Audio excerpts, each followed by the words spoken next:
अब तो मेरे पिया की श्री प्राणनाथ प्यारे की जय। चर्चा प्रारंभ होत है, सुनो साथ चित दे। भजो राज श्यामा श्री प्राणनाथ, सखी जीवन हमारो ए। श्री महामति कहे साथ जी, भया चर्चा का बखत। अब तुम सुनियो चित दे, लाल आगे आए बैठे इन तखत। लाल आगे आए बैठे इन तखत। श्री भागवत शास्त्र की सब खुल गई नजर।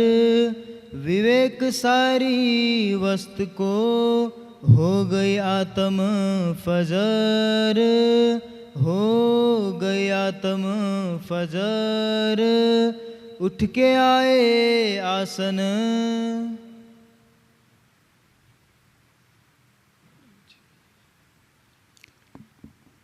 अक्षरातीत धामधनी श्री लालदास जी के तन से अपनी वितक लिखवा रहे हैं। प्रसंग है जब श्री देवचंद जी के धाम हृदय में श्री राज जी विराजमान हो जाते हैं तो उनको यहाँ से बैठे बैठे परम धाम तक सब कुछ साफ दिखने लगता है। जब तक हमारा दिल धनी का धाम नहीं होता तब तक हमारी आंखों के सामने माया रहती है, मायावी जगत दिखता है, शरीर दिखता है। जब अंतर्दृष्टि खुल जाती है तो परम धाम अनायासी दिखना शुरू हो जाता है। सभी धर्म ग्रंथों के भेद अपने आप स्पष्ट होने लगते हैं। श्री देवचंद जी के साथ ऐसे ही होता है। राज्य के विराजमान होने के पश्चात श्री देवचंद जी अपने घर आते हैं। अब अंदर में जब श्री राज्य का आवेश स्वरूप विराजमान है तो जागनी लीला का प्रारंभ तो होना ही है। राज्य की प्रेरणा से श्री देवचंद जी अगले दिन श्याम जी के मंदिर के आगे कुछ दूरी पर खड़े हो जाते हैं, जहाँ गांगजी भाई भी उनके साथ कथा सुना किया करते थे। उधर से आते हैं गांगजी भाई और इधर श्री देवचंद जी, दोनों में वार्ता प्रारंभ हो जाती है। दोनों चर्चा में इतने तल्लीन हो जाते हैं कि एक पनहारिन यानी पानी भरने वाली उधर से होकर गुजरती है तो देखते कि ये बातें कर रहे हैं। दोबारा आती है। उस जमाने में आजकल की तरह घरों में नल की फिटिंग नहीं हुई होती थी। जैसे हम आज घरों में बर्तन धोने वाली बाइयाँ रखते हैं, कपड़े धोने वाली बाइयाँ रखते हैं, पानी भरने वाली भी बाइयाँ या पुरुष रखे जाते थे। वो देख रही है कि ये दोनों इतनी चर्चा में तल्लीन है कि मैं पहली बार गई इधर से गुजरी तो दोनों बातें कर रहे थे। दोबारा गुजरती है तो देखती है कि ये दोनों खड़े होकर के बातें कर रहे हैं। तीसरी बार गुजरती है तो देखती है कि ये अभी भी खड़े होकर के बातें कर रहे हैं। कौन सी बातें कर रहे हैं? श्री देवचंद जी और गांगजी भाई की वार्ता को तल्लीनता से सुनता हुआ सुनकर देखकर वो पनिहारिन कहती है कि अरे भाई साहब, आप लोग जो बातें खड़े खड़े कर रहे हैं ये बैठकर क्यों नहीं कर लेते? यह है ब्रह्मज्ञान की चर्चा सुनने की भावना। आज तो सिफारिश करनी पड़ती है कि भाई ज्ञान सुनो, ज्ञान सुनो। पहले तो ये ज्ञान सुनने को नहीं मिलता। नचिकेता ने कहा है, नचिकेता से यमाचार्य ने कहा कि हे नचिकेता, जो मैं तत्व ज्ञान तुमसे कहने जा रहा हूं यह पहले तो सुनाने वाला नहीं मिलता। सुनाने वाला मिल जाए, सुनने वाले नहीं मिलते। सुनने वाले हजारों में कोई इसको आचरण में लाने का प्रयास करता है और जो आचरण में लाते हैं इनमें कोई ही परम तत्व को प्राप्त कर पाता है। अन्यथा सारा संसार क्या है? बहिर्मुखी है, बाहर भागा जा रहा है। किसी भी मेले तमाशे में आप जाकर देखिए, भीड़ लग जाएगी। जहाँ नाच गाना होगा, हजारों की लाखों की संख्या इकट्ठी हो जाएगी। लेकिन परम धाम का ज्ञान सुनाइए तो कोई नहीं सुनना चाहता। श्री देवचंद जी ने शुरू में क्या किया, एक व्यक्ति को कहा कि भाई मैं तुम्हें परम धाम के मानिक पहाड़ का वर्णन सुनाता हूँ, सुनो। देखो, मानिक पहाड़ में 12,000 हवेलियाँ हैं। 12,000 हवेलियों में एक एक हवेली में 12,000 मंदिर हैं। एक एक मंदिर में 12,000 कोठरियाँ हैं। एक एक कोठरी में 12,000 अलमारियाँ हैं। एक एक अलमारी में 12,000 खाने हैं। और एक एक खाने में 12,000 तरह की मिठाइयाँ रखी हैं। तो कहता है कि बाबा जी, ये गोपड़े सुनने के लिए मेरे पास समय नहीं है, मुझे अपने काम करने दीजिए। यदि आप किसी से कहिए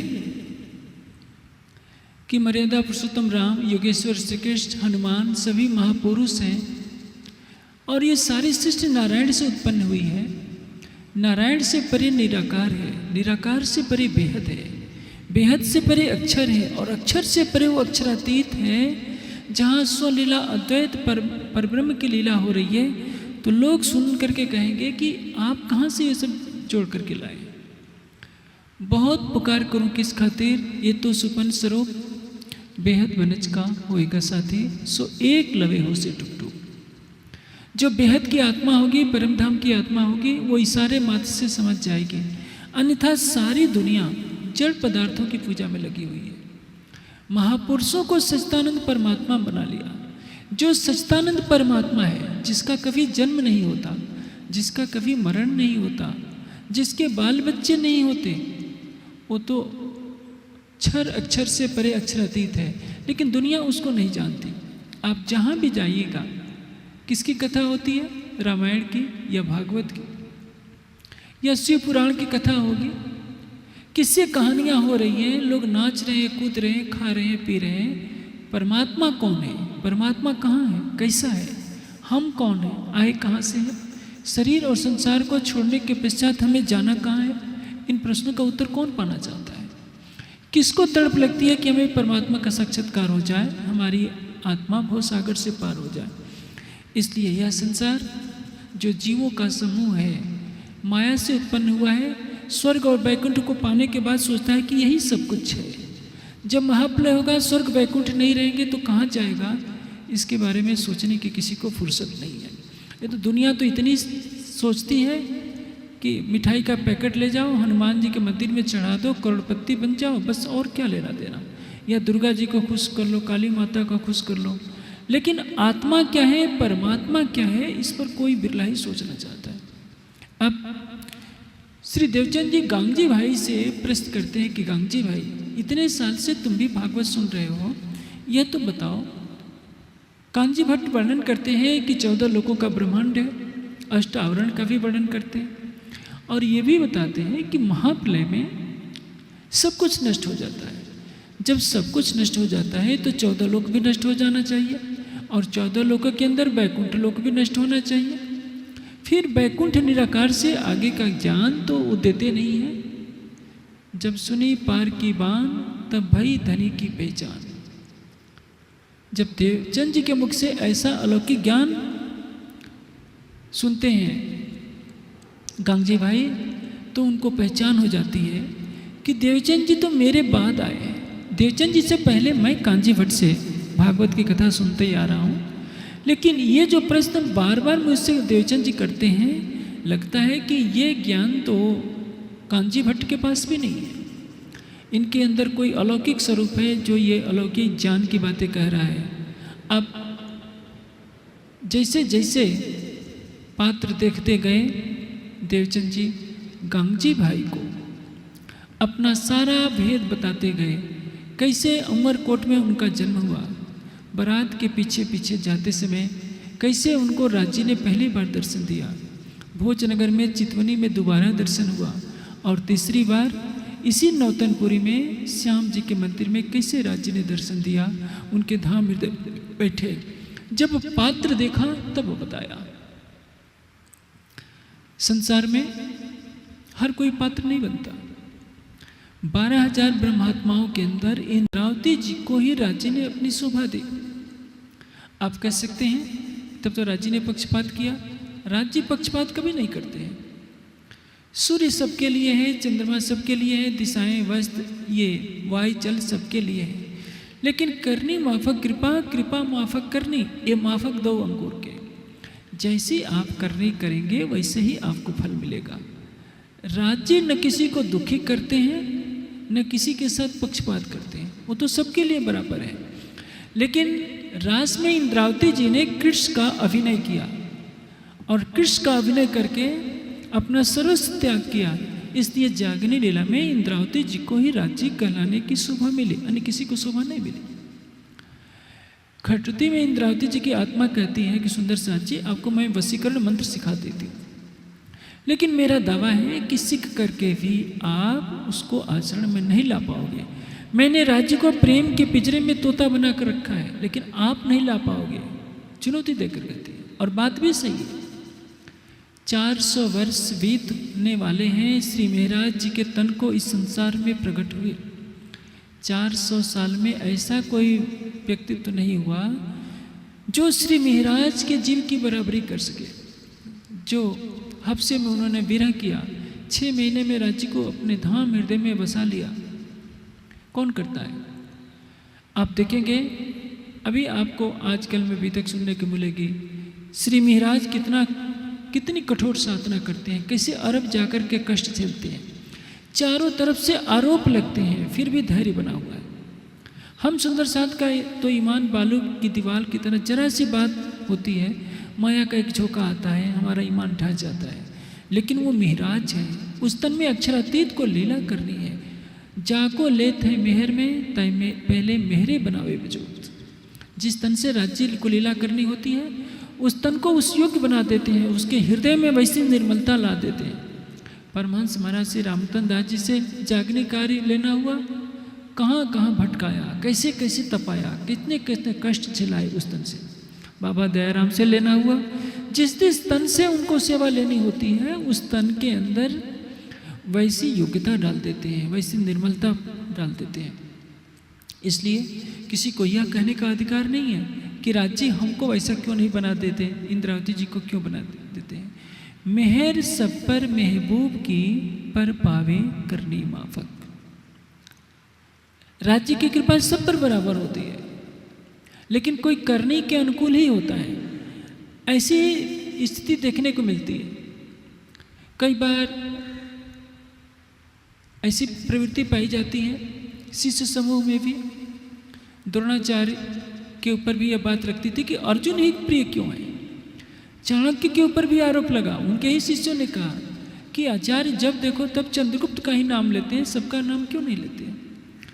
छत्रपति शिवाजी के गुरु पर भी ये आरोप लगा कि लगता है कि वो जब देखो तब शिवाजी का ही नाम लेते हैं, हमारा कोई नाम नहीं लेते। याज्ञवल्क्य पर भी आरोप लगा कि याज्ञवल्क्य जब देखो तब जनक का नाम लेते हैं, हमारा नाम ही नहीं लेते। जनक तो राजा हैं, हम दिन रात इनके आश्रम में रहते हैं, सेवा करते हैं, हमारा नाम नहीं लेते। लेकिन जब शिवाजी के गुरु समर्थ गुरु रामदास ने कहा कि भाई देखो मुझे घाव हो गया है, इस घाव को जो पी लेगा वो तो मर जाएगा, लेकिन मैं बच जाऊंगा। कोई नहीं आया, सारे शिष्य किनारे हो गए। शिवाजी को आवाज़ दी गई, शिवाजी भागे हुए आए, कहा कि गुरुदेव कहाँ है फोड़ा। वहाँ तो उन्होंने चुपके से आम दबा रखा था, लेकिन किसी को पता नहीं था। शिवाजी मना करते करते फोड़े का था वहाँ कपड़ा बांध रखा था, वो चूसने लगे। और वो तो क्या था, वो तो शिष्यों के सामने परीक्षा लेनी थी। सारे शिष्यों ने देखा कि हम तो दिन रात भले ही पांव दबाते हों, जब परीक्षा के समय आया तो सारे भाग गए। शिवाजी उस परीक्षा में पास हुए।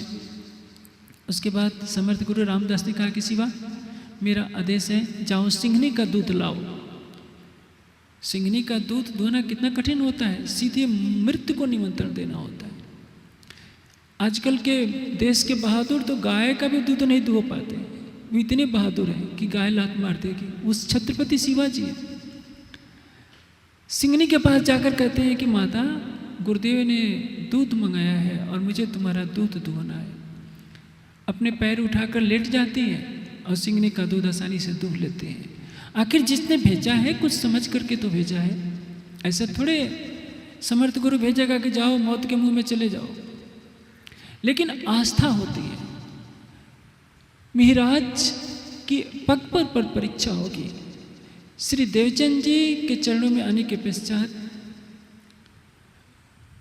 सभी संघर्षों से उन्हें गुजरना पड़ेगा। अभी तो श्री देवचंद जी के तन से होने वाली लीला का प्रसंग चल रहा है। देवचंद जी के तन में अब राज्य लीला करने लगते हैं। गांगजी भाई अपने घर पर पधरा लेते हैं। गांगजी भाई बहुत बड़े धनवान व्यक्ति थे। अपने विशाल गृह का एक भाग श्री देवचंद जी के लिए छोड़ देते हैं। श्री देवचंद जी क्या एक पुत्र और एक पुत्री, पुत्र हैं बिहारी जी, पुत्री हैं यमुनाबाई। उनका जन्म हो चुका होता है। लेकिन श्री देवचंद जी को क्या मान करके सेवा करते हैं? साक्षात धाम धनी की सेवा मान करके सेवा करते हैं। पधराए अपनों घरे, क्या मान करके? ये हमारे धाम के धनी हैं जो इस तन में बैठ कर लीला कर रहे हैं। उनकी पत्नी बहुत नानुकुर करती थी सेवा में, वो चाहती नहीं थी। कई घरों में ऐसा देखने को मिलता है। पति महोदय के मन में तो भावना होती है कि हम सेवा करें, लेकिन पत्नियां कई जगह ऐसी भी मिल जाती हैं जो बिल्कुल नहीं चाहती। कभी भोजन कराते समय कुछ न कुछ बोझ महसूस करती हैं। लेकिन देवचंद जी ऐसी मिट्टी के बने हुए हैं।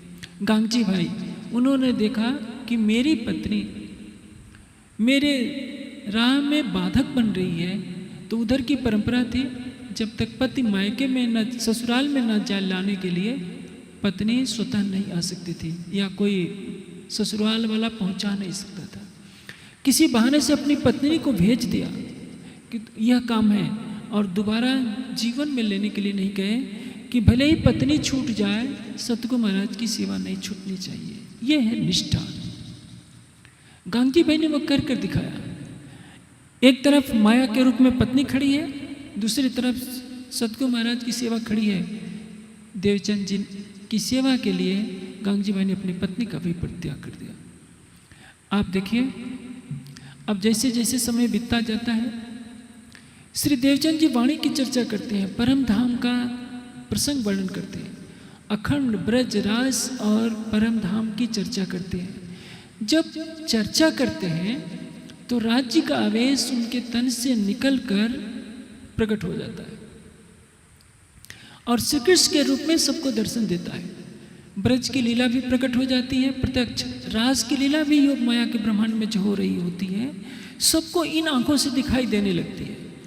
राज्य श्री कृष्ण के रूप में प्रतिदिन दर्शन देते हैं और 3 बार प्रातः दोपहर सायं भोजन भी करते हैं, सबसे बातें भी करते हैं, किसी को सोने की कसेड़ी भी दे देते हैं।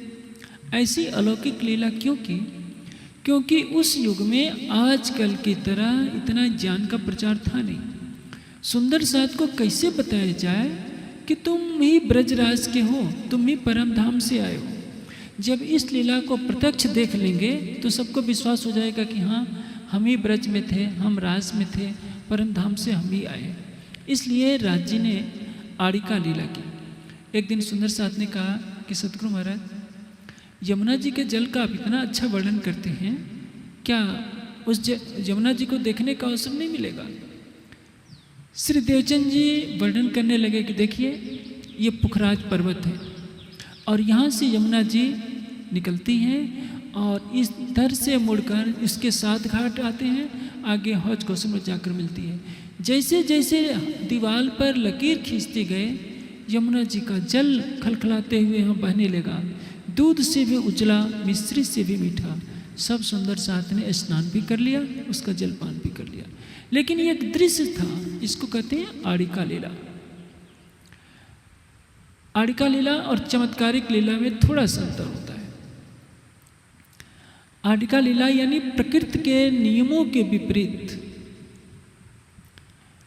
ऐसे दृश्य उपस्थित कर दिया जाए। जैसे यमुना जी कैसी हैं, इस दुनिया में उसकी उपमा किसी से नहीं दी जा सकती, लेकिन उसको अपने आत्मबल से दिखा देना। जिस तन में राज्य विराजमान हो उसके लिए यह कठिन नहीं था, लेकिन इसका एक नुकसान भी है। चमत्कार से आस्था थोड़े समय के लिए टिकती है, बाद में उस आस्था को ठेस लगती है। जैसे कोई यहाँ चमत्कार दिखाने वाला आ जाए, नदी पर, ये यमुना नदी है, उस पर खड़ाऊ पहन करके चल दे, पूरा सरसावा, पूरा यमुना नगर उसके चरणों में आ जाएगा। एक दिन की देर नहीं लगेगी। किस लिए? हर कोई करोड़पति बनना चाहेगा। कोई आकाश में उड़ने लगे, सारी दुनिया धन्य हो योगीराज ऐसा कह करके चरणों में आ जाना चाहेगी, लेकिन उसको आत्मज्ञान की प्यास नहीं है, उसमें भक्ति भाव नहीं होता, केवल आशीर्वाद लेना चाहती है, करोड़पति बनना चाहती है, परमात्मा से प्रेम उसके पास नहीं होता। राज्य ने तो आडिका लीला दिखाई केवल आस्था दिलाने के लिए, लेकिन इन आडिका लीलाओं के कारण सुंदर साथ सतगुरु धनी श्री देवचंद जी पर तो आस्था रखने लगा, लेकिन पूरी तरह से जागृत नहीं हो पाया। ब्रज रास और धाम की सुध थी, पर जागने की सुध ना। जागने कब होगी? जब वाणी उतरेगी। खिलवत, परिक्रमा, सागर, श्रृंगार के अवतरण के बिना किसी की आत्मा जागृत नहीं हो सकती थी। सुंदर साथ इन आंखों से श्री देवचंद जी के तन से प्रकट होने वाले श्री कृष्ण जी का दर्शन करते हैं, ब्रज लीला का दर्शन करते हैं, रास लीला का दर्शन करते हैं। 313 सुंदर साथ जागृत भी होते हैं, तारतम भी लेते हैं। राज्य का श्रृंगार वर्णन भी श्री देवचंद जी करके सुनाते हैं, लेकिन संक्षिप्त रूप में। जब तक सुंदर साथ को खिलवत की वाणी न पढ़ने को मिले, परिक्रमा न पढ़ने को मिले, जिसमें 25 पक्षों का वर्णन किया गया है, सागर श्रृंगार का वर्णन न मिले, तब तक कैसे कोई अपनी आत्मा को जागृत कर सकता है? आज तो समाज में एक बहुत बड़ी भ्रांति फैल गई है।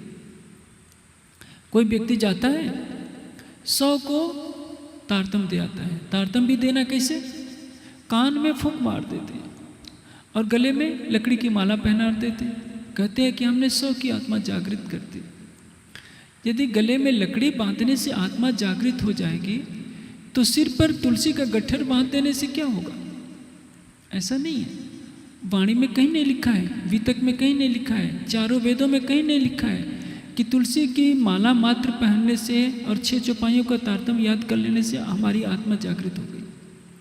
हमने तो वैष्णवों के सारे संस्कार ले लिए। जब तक हमारी सुरता परम धाम में प्रवेश नहीं करेगी, युगल स्वरूप को देखेगी नहीं, तब तक हमें जागृत कहलाने का कोई अधिकार नहीं है। श्रृंगार के 4थे प्रकरण में कहा गया है, वह है आत्म का फरमोशी से जागे का प्रकरण। ऐसा आवत दिल हुक्मे यों इसके आत्म खड़ी होए, हक सूरत दिल में चुभे, तबरू जागी अंग देखो सोई। आत्मा का जगना क्या है? हक की सूरत का दिल में चुभ जाना। जब हम आंखें बंद करके बैठे, शरीर स्थिर हो जाए, हमारी आत्मा यह मानने लगे कि मैं परात्म स्वरूपा हूँ, मेरा रूप रंग श्यामा जी जैसा है, और उसको राज्य श्यामा जी के एक एक अंग की झलक दिखाई देने लगे। हस्त कमल ऐसे हैं, चरण कमल ऐसे हैं, मुखारविंद ऐसा है, होठ ऐसा है, हृदय कमल ऐसा है, तब उसको ये कहने का अधिकार है कि अब मेरी आत्मा जागृत हो गई। ज्ञान दृष्टि जब जागनी होती है, वो अभी अधूरी जागनी होती है। ज्ञान और प्रेम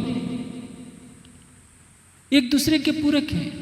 ज्ञान का प्राण है प्रेम, और प्रेम का प्राण है ज्ञान। एक को हटा दीजिए तो दूसरा अधूरा हो जाएगा। वाणी का ज्ञान नहीं रहेगा तो आपको कोई बताने वाला नहीं है। परम धाम क्या है, हम कौन है, आए कहाँ से। जब परम धाम की ब्रह्माणी नहीं थी, न ब्रज में न रास में, तो किसी को पता नहीं था। आज ब्रह्मवाणी सरलता से सबके घरों में उपलब्ध है, लेकिन हमारे सिर पर सारे ब्रह्मांड का बोझ रहता है, हमारे पास चिंतन के लिए समय नहीं। चितवनी की प्रक्रिया, कैसे निराकार से परे, बेहद से परे जाएंगे, कैसे परम धाम में हम सुरता लगाएंगे, ये नारायण को भी नहीं पता, ब्रह्मा विष्णु शिव को भी पता नहीं। हमें पता है। हम करोड़पति नहीं है, करोड़पति हैं तो अरबपति नहीं।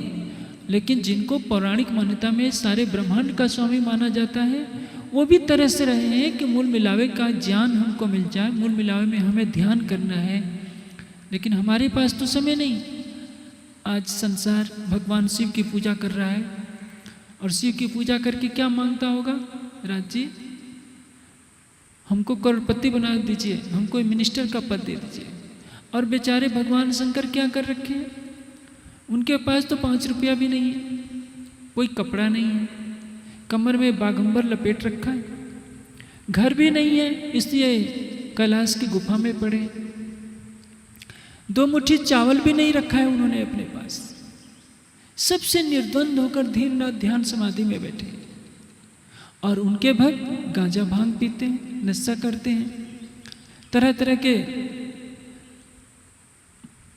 ऐसी कमरों में रहते हैं। और आजकल तो ऐसी परंपरा चल गई है, हनुमान जी के और शंकर जी के तो ताड़ इतनी ऊंची मूर्ति बना देते हैं, कई कई मीटर।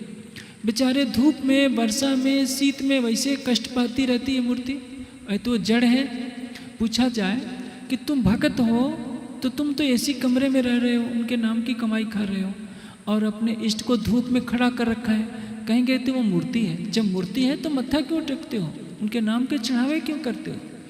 जब वो मूर्ति को तुम जड़ मान रहे हो, जड़ है ही, तो स्वयं तो ऐसी कमरे में, और अपने भगवान को, इष्ट को धूप में खड़ा कर रखा है, बरसात में खड़ा कर रखा है। ये है दुनिया की आस्था। श्री देवचंद जी के मुख से अलौकिक ज्ञान सुन सुनकर सबकी आत्मा माया को छोड़ने की तरफ अपने कदम बढ़ाने लगती है। लेकिन जागने का उत्तरदायित्व कब पूरा होना है? जागने लीला वैसे 1638 से 1752 तक 120 साल जोड़े जाते हैं। लेकिन वास्तव में तब तक जागने का प्रारंभ नहीं हो सकता जब तक कि परम धाम की वाणी का अवतरण न हो जाए।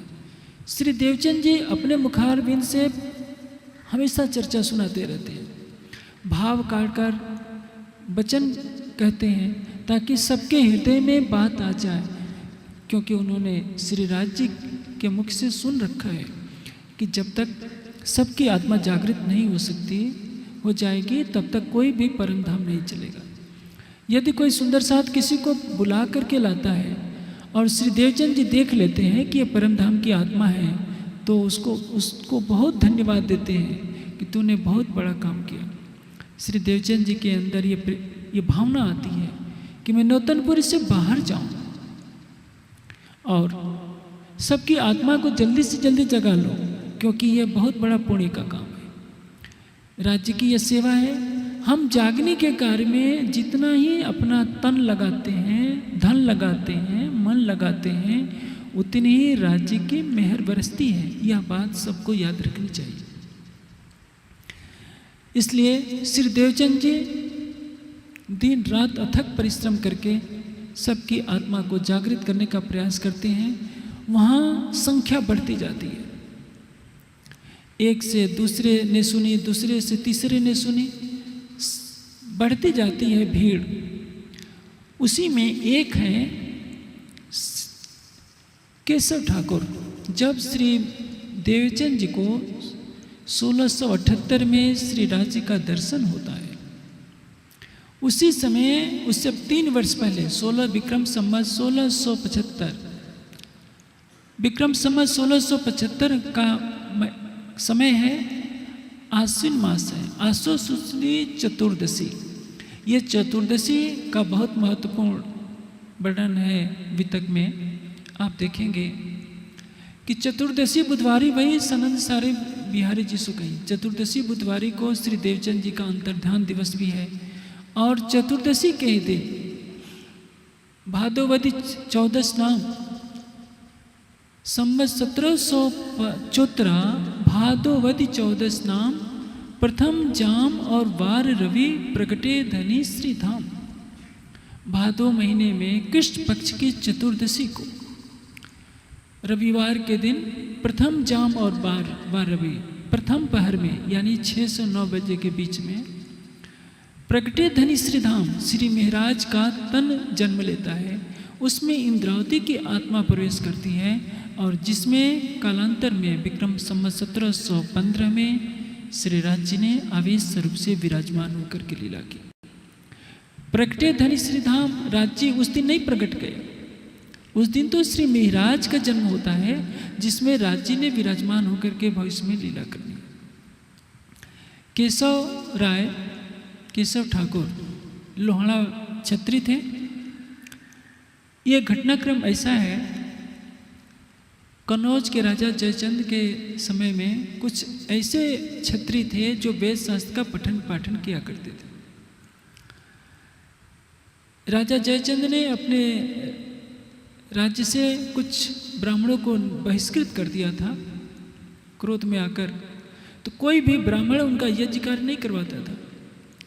जयचंद ने अपने उन क्षत्रियों से कहा कि तुम हमारा यह कार्य करवा दो। उन्होंने मना कर दिया कि यह कार्य ब्राह्मणों का हम नहीं करवाएंगे। जयचंद को क्रोध आ गया और उन्होंने उनको राज्य से बाहर निकाल दिया। यही परिवार जाकर गुजरात में हलार देश में उन्होंने अपना एक किला बनाया जो लोहे का बना हुआ था शत्रुओं से रक्षा के लिए। इसलिए इस वंश को लोहाड़ा छत्री कहते हैं। श्री महाराज उसी वंश के थे, यानी सूर्यवंशी। जो पुराण संहिता में लिखा है, सुंदरी च इंदिरा नामाभ्याम चंद्र सूर्यो माया अंधकार विनाशाया प्रतिबुद्धे भविष्यतः कलयुगे। सुंदरी और इंदिरा परम धाम की दो आत्माएं सूर्य और चंद्र नाम वाले दो तनों में अवतरित होंगी और इस महाराज के तन में वही मरु राजा का जीव है। केशव राय उनके पिता हैं, माता जी हैं धनबाई। 5 भाई हैं। पहला भाई है हरिवंश, दूसरा है श्यामल जी, तीसरे हैं गोवर्धन, चौथे हैं महाराज और 5वें हैं उद्धव ठाकुर। ये परिवार भी रहता है। केशव राय क्या है, वहाँ के नौतनपुरी जो राज्य के राजा के मंत्री हैं और महाराज उनके चौथे पुत्र, 5वें पुत्र हैं उद्धव। इस समय जब श्री देवचंद जी के मुखारविंद से वाणी चर्चा का प्रवाह चल रहा होता है तो हरिवंश की पत्नी थी मेघबाई। मेघबाई की भतीजी है अजबाई और अजबाई का विवाह होता है गांगजी भाई के बेटे श्याम जी के साथ। इस लीला में चूंकि गांगजी भाई के घर ही श्री देवचंद जी विराजमान रहते हैं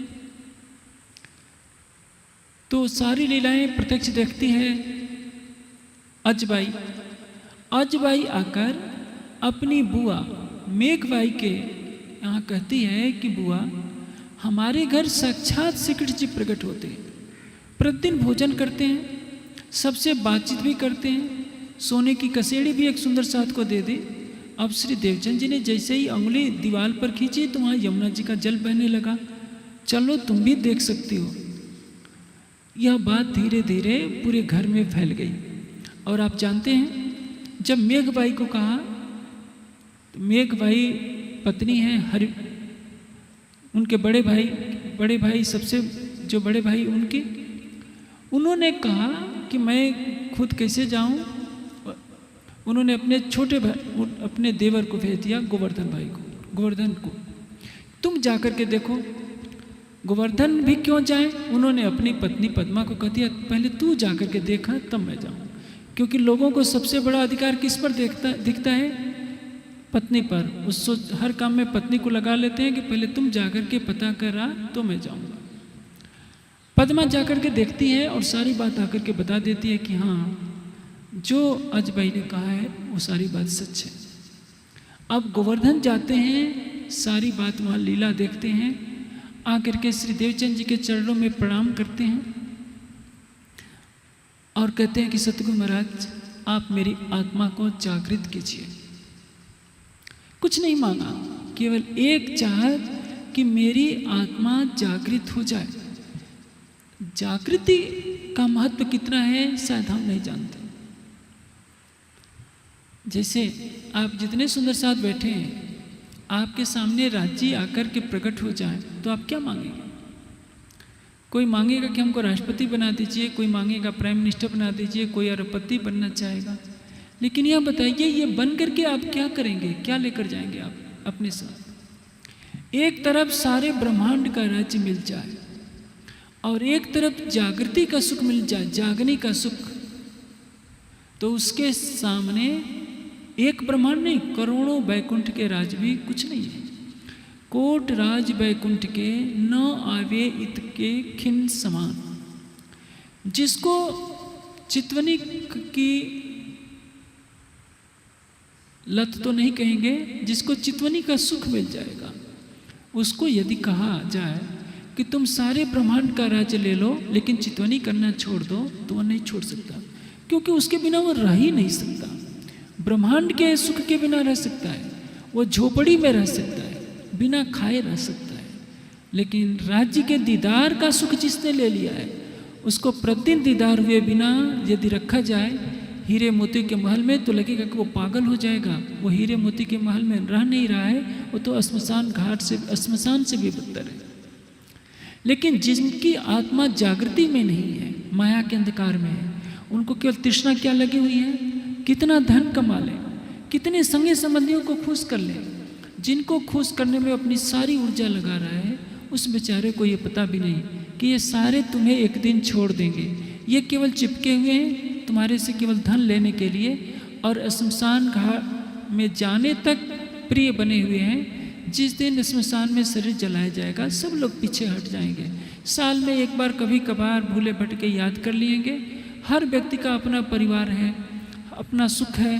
प्राणी न जाने कहाँ से अपने कर्मों का फल लेने के लिए परिवार में आकर के टपक जाता है। कोई पुत्र बनता है, कोई पिता बनता है, कोई पत्नी बनता है, कोई पति बनता है। सब एक दूसरे का रिश्ता निभाते हैं। परमात्मा से क्या रिश्ता है, इसको तो कोई बिरला ही जानता है। इसलिए जब श्री देवचंद जी के पास गोवर्धन भाई जानते हैं, तो गोवर्धन भाई के अंदर परम धाम की आत्मा है, मिहिराज के अंदर परम धाम की आत्मा है, और जो पांचवा छोटा भाई है उद्धव, उनके अंदर परम धाम की आत्मा है। जो पहला भाई है हरिवंश और दूसरा है श्यामल जी, दोनों के अंदर कोई परम धाम की आत्मा नहीं। तो अब गोवर्धन भाई जाते हैं 4-5 दिन और आकर के वो सारा वर्णन सुनाते हैं। उस समय मिहिराज की उम्र केवल 12 वर्ष 2 महीना 10 दिन की हुई रहती है।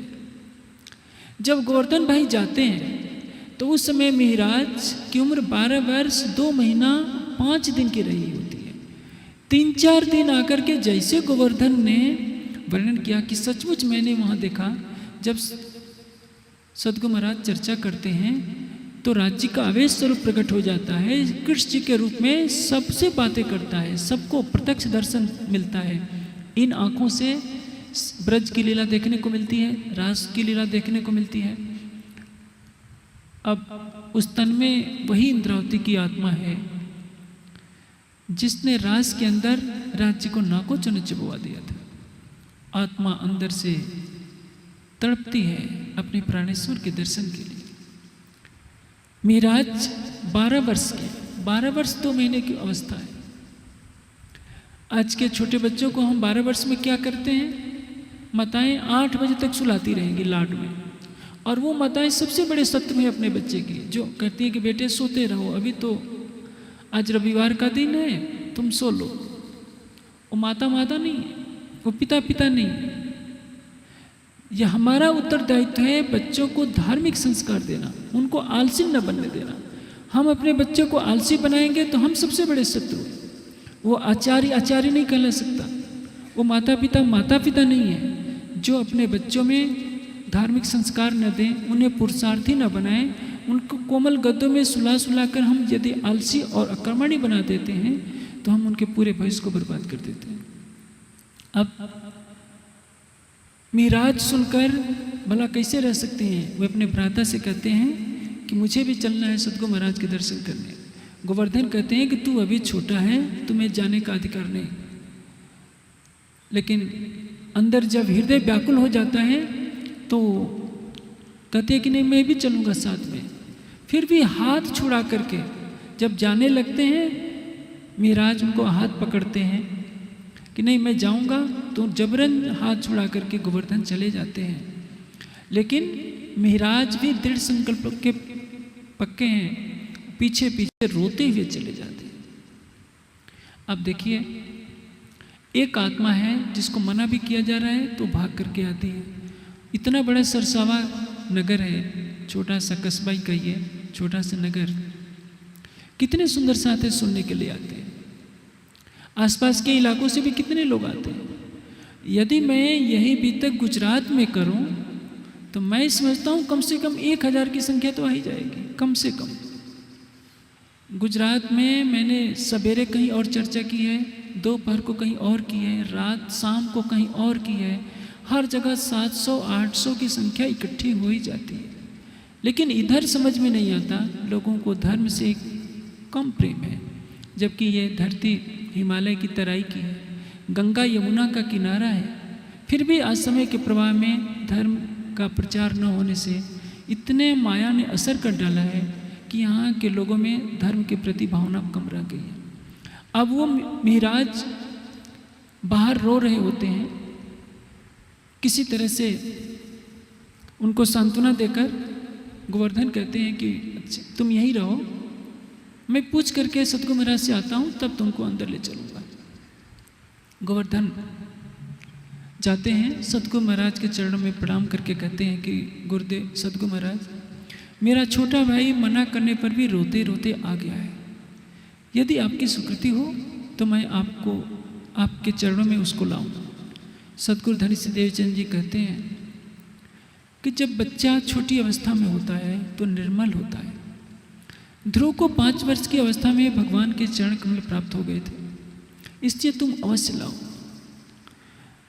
जैसे ही महाराज सतगुरु धनी देवचंद जी के सामने जाते हैं, देवचंद जी देखते ही पहचान जाते हैं, अरे यह तो इंद्रावती की आत्मा है, इसी के तन से तो सारा काम होना है आगे आने वाले समय में। जैसे ही श्री महाराज सतगुरु धनी देवचंद जी के चरणों में प्रणाम करते हैं, सिर पर हाथ रखते हैं और श्री महाराज के अंदर तत्क्षण हृदय में आई जागृत बुद्धि। सतगुरु धनी देवचंद जी के सिर पर हाथ रखते ही महाराज के हृदय में जागृत बुद्धि पृष्ठ हो जाती है, उनकी आत्मा जागृत की तरफ कदम बढ़ा देती है। इस बीच में घटना होती है। एक साथ जब जानते हैं धर्म का प्रचार होता है तो उसमें बाधाएं भी होती हैं। गांगजी भाई के यहाँ जब चर्चा चलने लगती है तो एक दो नहीं, काफ़ी संख्या में सैकड़ों लोग उनके यहाँ आने लगते हैं। गांगजी भाई का हृदय बहुत विशाल है, जितने सुंदर साथ आते हैं कुछ न कुछ तो जलपान उनको कराना ही पड़ता होगा। बहुत धनवान है, फिर भी वो हिम्मत नहीं हारते हैं कितने भी खर्च हो। लेकिन चुगलखोरी भी हर जगह होती है। एक चुगलखोर ने चुगली कर दी कि ये जो देवचंद जी हैं उनके यहाँ स्त्री और पुरुष एक साथ बैठा करते हैं। भाई एक साथ बैठा करते हैं तो क्या करते हैं ये तो उसने बताया नहीं, गलत भावना से कह दिया कोतवाल से। कोतवाल जानते हैं, वो तो बिना सोचे समझे उन्होंने 2 पुलिस वालों को, पहरेदारों को कह दिया कि जाकर के जांच करो कि क्या हो रहा है वहाँ। रात्रि का समय है, कथा चर्चा चल रही होती है। एक जो पहरेदार है उसको दिख रहा है कि जिस घर के पास उसको भेजा गया है वहाँ दीपक जल रहा है। जैसे जैसे वो चलता जाता है उसको लगता है कि दीपक का तो पास मिल ही नहीं रहा है, और वो 12 कोस आगे चला जाता है। वहाँ जहाँ मोहबर जी का गांव है, धरोल के उधर ये नौतनपुरी से आगे मोहबर जी के गांव में, जब वहाँ एक पानी भरने वाली महिला से पूछता है कि ये कौन सा गांव है, तो उसने कहा कि तुम लगता है नशे में हो क्या, ये मोहब्बत जी का गांव है। उसको गुस्सा लगता है कि मैं कहाँ आ गया। और दूसरा, एक कुएं के किनारे एक पूरी रात परिक्रमा देता रहा। वो सोचता है कि देवचंद जी का घर तो यहाँ होगा और मैं चलूँ स्त्री पुरुषों को एक साथ पकड़ लूँ कि ये रात के समय अकेले वहाँ बैठ कर क्या कर रहे हैं इतने लोग। परिणाम यह होता है कि वो जब सवेरा होता है दिखाई देता है उसको कि मैं तो कुएं की मुंडेर के चारों तरफ परिक्रमा कर रहा था। यदि मेरा पैर कुएं में फिसल जाता तो मैं इस दुनिया से चला जाता। दोनों मिलकर के आते हैं और कहते हैं कि जिसने चुगली की थी यदि वह मिल जाए तो हम तलवार से उसकी गर्दन काट दें। ऐसी ऐसी अनेकों चमत्कारिक लीलाएं नौतनपुरी में हुई, लेकिन कोई भी पहचान नहीं पाया। कौन पहचानेगा? जो परम धाम की आत्मा होगी। श्री देवचंद जी के पास सुनने के लिए तो सभी आते हैं, चमत्कारिक लीलाएं देखकर चले जाते हैं, लेकिन देवचंद जी तारतम किसको देते हैं? जो परम धाम की आत्मा होती है। 313 आत्माओं को वो तारतम देते हैं, लेकिन कोई भी जागृत क्यों नहीं हो पाता? क्योंकि परम धाम की वाणी के आए बिना कोई भी जागृत नहीं हो सकता। हर परमहंस ने किसी न किसी रूप में वाणी का प्रकाश किया है। परमहंस महाराज श्री रामतन दास जी के तन से भी बहुत सी आड़िका लीलाएं हुई। सुंदर साथ उन लीलाओं को याद तो करता है, लेकिन परमहंस महाराज श्री रामतन दास जी के बताए हुए रास्ते पर नहीं चलता। वे वाणी को खान देश से लेकर अपने सदगुरु के स्थान से लेकर सिर पर रखकर पैदल चल करके शेरपुर तक आए थे, यह दर्शाने के लिए कि वाणी का कितना सम्मान करना चाहिए। और गांव वालों से कहा कि गांव वालों, हम तुम्हारे लिए परमात्मा लेकर आए। लेकिन जैसा उनके अनुयायियों में वाणी के लिए अगाध प्रेम होना चाहिए, वाणी के चिंतन को फैलाने की प्रवृत्ति होनी चाहिए, वो नहीं हो पाई। एक साईं बाबा ने कैसे कैसे झूठे चमत्कार भी दिखा दिए। सीरियल ऐसा चल गया कि साईं बाबा के नाम पर पूरा हिंदुस्तान पागल हुआ पड़ा है। साईं बाबा के नाम के कितने मंदिर बन गए, चमत्कारों की कहानियाँ इतनी फैल गई। साईं बाबा ने किसी को परम धाम नहीं दिखाया, लेकिन उनके चमत्कारों को हिंदू समाज ने भुलाया। हमने न तो श्री देवचंद जी की महिमा को फैलाया, न प्राणनाथ जी की महिमा को फैलाया, न परमहंस महाराज श्री रामतन दास जी को फैलाया, क्योंकि हम लक्ष्य से ही भटक गए। हमने अकर्मण्यता को की चादर ऐसी ओढ़ ली कि हमें कुछ करना नहीं है। अकर्मण्यता और राग द्वेष के बंधन में हम इतने फंस गए कि जो कार्य हमें करना चाहिए था हमने नहीं किया। परिणाम आज सारा देश क्या परमहंस महाराज श्री रामतन दास जी को जानता है, क्या देवचंद जी को जानता है, या प्राणनाथ जी को जानता है? लेकिन साईं बाबा को सभी लोग जानते हैं। साईं बाबा ने नहीं बताया परमात्मा कौन है, परम धाम क्या है, कैसे दर्शन होता है। परमहंस महाराज श्री रामतन दास जी ने तो एक थानेदार को कहा कि बोल तुझे क्या दिखाऊं, फूल बाग देखेगा कि नूर बाग देखेगा? साईं बाबा तो ऐसा नहीं करा सके।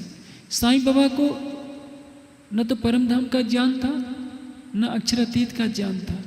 ये तो दोषी हम हैं। उनकी समाधि पर जाकर आज भी लोग संसार की बातें मांगते हैं, कोई परम धाम का ज्ञान नहीं मांगता, परम धाम की संपदा नहीं मांगता, क्योंकि परमहंस महाराज श्री रामतन दास जी को किसी ने पहचाना ही नहीं। श्री देवचंद जी के तन से आड़िका लीलाएं सुंदर साथ देखते हैं, ब्रज की लीला, रास की लीला, इतना मानते हैं कि सतगुरु महाराज के स्वरूप में राज्य लीला कर रहे हैं, लेकिन कोई भी अपनी आत्मा को जागृत नहीं कर रहा। श्री महाराज जब देवचंद जी के चरणों में आते हैं, एक चौपाई आती है, मिलाप श्री देवचंद जी का सोहबत श्री जी साहिब। होना यहाँ चाहिए महाराज। हर जगह अभी तक में संवत 1715 से पहले महाराज शब्द है, केवल आदर सूचक भाव में यहाँ श्री जी साहब लिखा हुआ है। इसी से एक भ्रांति चल गई कि श्री जी साहब यानी मिहिराज, जबकि बात यह नहीं है। वाणी में श्री जी का अर्थ हमेशा अक्षरातीत के लिए हुआ है। 3 बार तारतम वाणी में श्री जी शब्द आया है। एक बार प्रकाश गुजराती में लई तारतम अजवानुसार वली श्री जी अव्या आबार। एक बार सटृति में श्री जी ना में वचन विचारिया नीतिलिधि वचनों निसार। यहाँ श्री जी किसको कहा गया है? सतगुरु धनीश देवचंद जी को। आगे कीर्तन में आता है श्री श्री जी ने चरण पसाए जसिया हम ची गाए थोड़े दिन में 14 लोगों आनित प्रगटे धाये। श्री श्री जी ने चरण पसाए, यहाँ श्री जी किसको कहा गया है? अक्षरातीत श्री राज जी को। जैसे भारत के प्रथम राष्ट्रपति राजेंद्र बाबू का जन्म बिहार में हुआ था, हम कह सकते हैं। राजेंद्र बाबू राष्ट्रपति बने 1950 के बाद, लेकिन जब वो पैदा हुए तभी वो राष्ट्रपति नहीं बन गए थे। आदर सूचक भाव में ये कहा जाता है कि भारत के प्रथम प्रधानमंत्री जवाहरलाल नेहरू इलाहाबाद में पैदा हुए थे। प्रधानमंत्री पैदा नहीं हुए थे, उस समय जवाहरलाल पैदा हुए थे, प्रधानमंत्री तो बाद में बने। लेकिन आदर सूचक भाव में यह जब व्यक्त किया जाता है तो सामान्य जनसमूह उस शाब्दिक भावना को लेकर प्रयोग करने लगता है, इसी से विकृति फैल जाती है। यहाँ भी वही हुआ है। श्री लालदास जी की कलम है, राज्य लिखवा रहे हैं, लेकिन श्री राज्य के हृदय में तो मिहिराज ही के तन में राज्य बैठे हैं, इसलिए उन्होंने आदर सूचक शब्दावली का प्रयोग किया है। मिलाप श्री देवचंद जी का सोहबत श्री जी साहेब, यानी श्री देवचंद जी का और श्री जी का मिलाप कब होता है? हुआ क्या? मिलाप श्री देवचंद जी का श्री मिहिराज से होता है। पूरी वाणी में एक यही स्थान है जहाँ से समाज में शाब्दिक अर्थ लेने से भटकाव शुरू होता है और निज नाम श्री जी साहब जी के विरोध का एक बहाना मिल जाता है। वास्तव में श्री जी किसी व्यक्ति को नहीं कहते हैं। श्री जी का अर्थ श्री राज, श्री जी का अर्थ श्री प्राणनाथ, श्री जी का अर्थ धामधनी। तारतम वाणी में यही निर्देशित किया गया है और इसे ही सबको मानना चाहिए।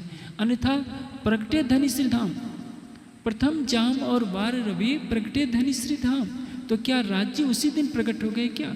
उस समय तो संवत 1675 में रविवार के दिन भादवती चतुर्दशी को, कृष्ण पक्ष की चतुर्दशी को मिहिराज का जन्म होता है। जन्म होने के बाद इंद्रावती की आत्मा प्रवेश करती है उस दिन, और क्योंकि इंद्रावती की आत्मा गर्भ में नहीं जा सकती, जब जीव का जन्म हो जाएगा, शरीर गर्भ से बाहर आएगा, तभी इंद्रावती जी की आत्मा प्रविष्ट हो सकती है और उसके पश्चात ही आवेश स्वरूप से राज्य हफ्से में विराजमान होकर लीला करेंगे। या विक्रम संवत 1712 में श्री देवचंद जी के अंतर्धान होने के पश्चात उनके धाम हृदय में विराजमान होकर के लीला करेंगे। इसके पहले उनको केवल मिहिराज कहा जाएगा, उनको श्री जी साहब नहीं कहा जा सकता, या धामधनी या राज्य नहीं कहा जा सकता। एक दिन श्री देवचंद जी ने खोजी बाई, जिसके अंदर रई बाई की आत्मा थी, तारतम दिया। सब्जी बेचने वाली थी, छोटे मोटे काम करती थी। मिहिराज ने पूछा कि सतगुरु महाराज, क्या मुसलमानों में भी कोई आत्मा है? देवचंद जी कहते हैं कि कहीं कहीं इनमें है। मैंने कुरान को देखने का प्रयास किया, लेकिन कर्मकांड के प्रभाव के कारण उस युग में ऐसा था कि कोई हिंदू कुरान का ग्रंथ पढ़ ले तो हिंदू समाज आपत्ति करता था और मुस्लिम अपने ग्रंथों को छूने भी नहीं देते थे। देवचंद जी ने कहा कि कहीं कहीं इनमें कोई आत्मा है, अन्यथा इनमें बहुत कम आत्मा है। जब रास की लीला हो रही थी, जिन जिन सखियों ने असुरों का अभिनय किया, अघासुर, बघासुर, कंस का जिसने अभिनय किया, उनकी सुरता पुराण संहिता के अनुसार इस जागनी लीला में मुस्लिम तन में आ गई। जिन जिन गोपियों ने सखियों का अभिनय किया, गोपियों का, उनकी सुरता स्त्री तन में आ गई। इंद्रावती जी ने कृष्ण का अभिनय किया, इसलिए इंद्रावती की आत्मा पुरुष तन में आ गई और इस जागने के ब्रह्मांड में उनको अक्षरातीत की शोभा मिली। जिसके मन में जैसी भावना थी उसके अनुसार राज्य ने उनको जागने के खेल में अभिनय का पात्र दिया। हमारे साथ भी ऐसे ही होता है। जाको दिल जिन भात सो तासो मिले तिनविध, मन चाहिया स्वरूप हो के कारज किए सब सिद्ध। आप राज्य के मंदिर में जाएंगे, मत्था टेकेंगे, कहेंगे राज्य हमको करोड़पति बना दीजिए, तो राज्य क्या करेंगे? परमहंस महाराज श्री रामतन दास जी ने एक बार कहा कि कोई मेरे पास राज्य के लिए नहीं आता, सबके सब माया के लिए आते हैं। बनारसी बहन जी बार बार जिद करती थी कि महाराज जी आप इनको परम धाम क्यों नहीं दिखा देते। महाराज जी ने बनारसी बहन से कहा कि देखो आज सबको लाइन में खड़ा कर दो और आज जो मांगेगा मैं वो सब देने के लिए तैयार हूँ। और बनारसी बहन जी को पास बैठा लिया। कोई आता है कहता है कि महाराज जी मेरी बहू मेरे से नाराज रहती है, कोई कहता है कि मेरे बेटे की नौकरी नहीं लगी, कोई कहता है कि मेरा अभी पोता नहीं हुआ।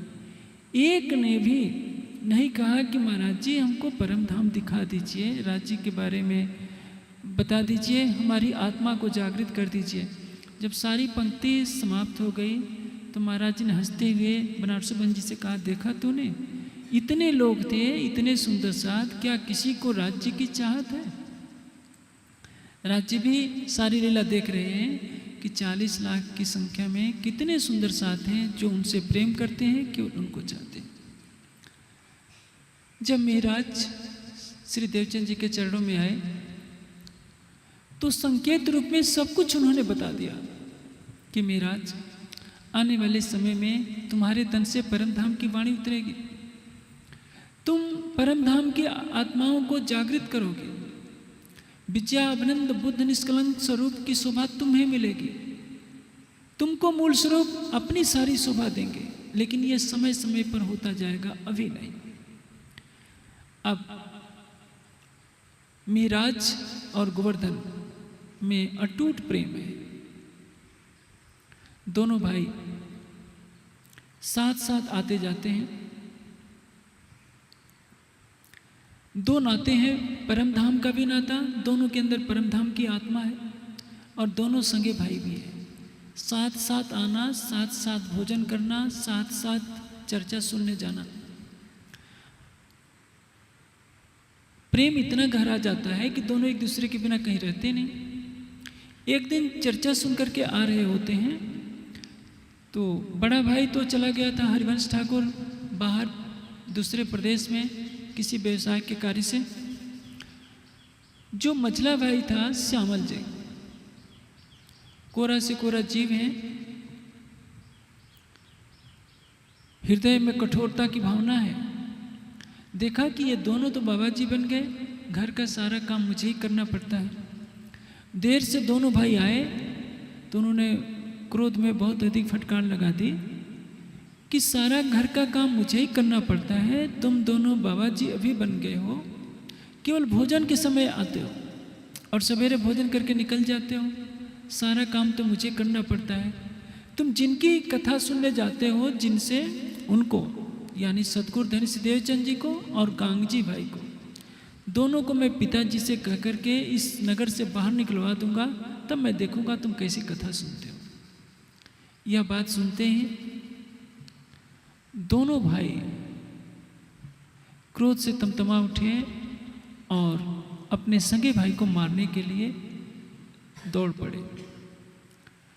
लेकिन बीच में उनकी माता धनबाई जी आ गई, जिससे कि श्यामल जी की रक्षा हो सकी। नीति का कथन है, पत्नी के सामने यदि पति की निंदा हो और शिष्य के सामने गुरु की निंदा हो तो या तो उसका विरोध करना चाहिए और नहीं तो उठ करके वहां से चल देना चाहिए। मौन रहने का अर्थ होता है कि समर्थन देना। इसलिए श्री मेहराज और गोवर्धन जी को एहसान नहीं हुआ कि इन्होंने सीधे क्यों कहा कि हम उनको शहर से बाहर निकलवा देंगे। यदि ये हमें कठोरता से दंड देते तो हमें सब स्वीकार होता। रात को तो किसी तरह से माता धनबाई जी ने तीनों बच्चों को सुला दिया, तीनों युवा हैं। सवेरे सवेरे तीनों की पेशी हुई, क्योंकि जब पिताश्री केशव राय राज दरबार से आए, सारी बात माताजी ने बताया कि तीनों रात को लड़ पड़े थे। बात यह थी, पिता केशव राय ने दोनों पक्षों की बात सुनी और मिहिराज और गोवर्धन से कहा कि देखो, तुम जिनके यहाँ कथा सुनने जाते हो, श्री देवचंद जी के यहाँ, उन श्री देवचंद जी ने श्याम जी भट्ट से 14 वर्ष तक भागवत सुनी थी, इसलिए उनके यहाँ तुम भागवत सुनने जाया करो। वहाँ गांगजी भाई के घर जाने की कोई जरूरत नहीं है। गोवर्धन और मिहिराज ने कहा कि पिताश्री, यदि श्याम जी भट्ट हमारे प्रश्नों का उत्तर दे देंगे तो हमें खुशी जाने में हमें कोई परेशानी नहीं है, हमें कोई एतराज नहीं। अब पिता केशव राय अपने दोनों बच्चों को लेकर के जाते हैं श्याम जी भट्ट के यहाँ। कथा हो रही होती है। जब कथा पूरी हो जाती है तो कांजी भट्ट से पिता केशव राय कहते हैं कि भट्ट जी, मेरे दोनों पुत्र यहाँ आए हैं और आपसे कुछ प्रश्न करना चाहते हैं। मैं आशा करता हूँ कि आप इनके प्रश्नों का यथोचित उत्तर देंगे। केशव राय के इस कथन पर कांजी भट्ट कहते हैं कि पूछे ये प्रश्न। दोनों पुत्र पूछते हैं कि भट्ट जी बताइए, कितने गुण हैं? कहते हैं कि 3, सत्व रजतम। कितने लोक हैं? 14 लोक। पौराणिक मान्यता में अतल, वितल, सुतल, तलातल, महातल, रसातल, ये 7 नीचे के लोक माने जाते हैं। ये सातों जो पाताल लोक हैं, वैदिक मान्यता में पृथ्वी पर ही है, पृथ्वी के नीचे कोई लोक नहीं है। जैसे मैं यहाँ बैठा हूँ, नीचे समुद्र है, मैं यहाँ हिमालय पर बैठा हूँ, नीचे समुद्र बह रहा है, तो वो समुद्र के किनारे का भाग पाताल कहलाएगा। पादस्य तले यो देशा स पाताल। पाद यानी नीचे, नीचे का लोक समुद्री भाग वो है पाताल लोक। ऐसा नहीं समझना चाहिए कि पृथ्वी को छेदने के बाद नीचे पाताल लोक मिलेगा। भागवत में जो इस तरह से लिखा है वो गलत व्याख्या है। और ऊपर के जो 7 लोक हैं, पृथ्वी लोक के ऊपर 6 लोक और हैं। भूवर लोक को वैदिक मान्यता में अंतरिक्ष लोक कहा जाता है। भूवर लोक, महालोक, जनलोक, तपलोक, सत्यलोक। सत्यलोक का तात्पर्य यह है कि ब्रह्मलोक, यानी संप्रज्ञात समाधि में पहुंचने वाले योगी जन सूक्ष्म लोकों में तरह तरह के आनंद प्राप्त करते हैं। इनको 14 लोक कहा जाता है। ये सभी लोग प्रकृति के अंतर्गत हैं। इनको घेर कर अष्टावरण का मंडल आया है।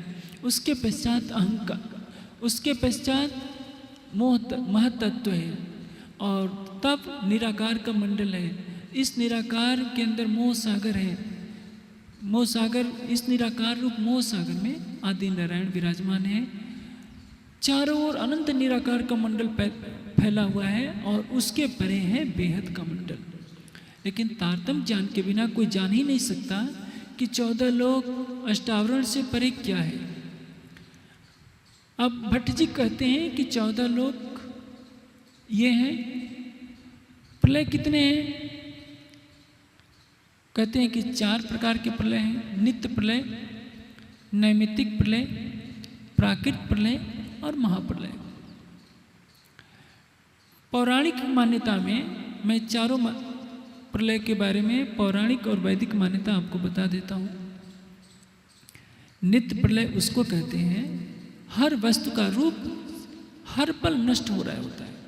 जैसे एक बच्चा देखिए, छोटे पर कुछ और होता है, जैसे जैसे उम्र बढ़ती जाती है उसमें परिवर्तन होता जाता है।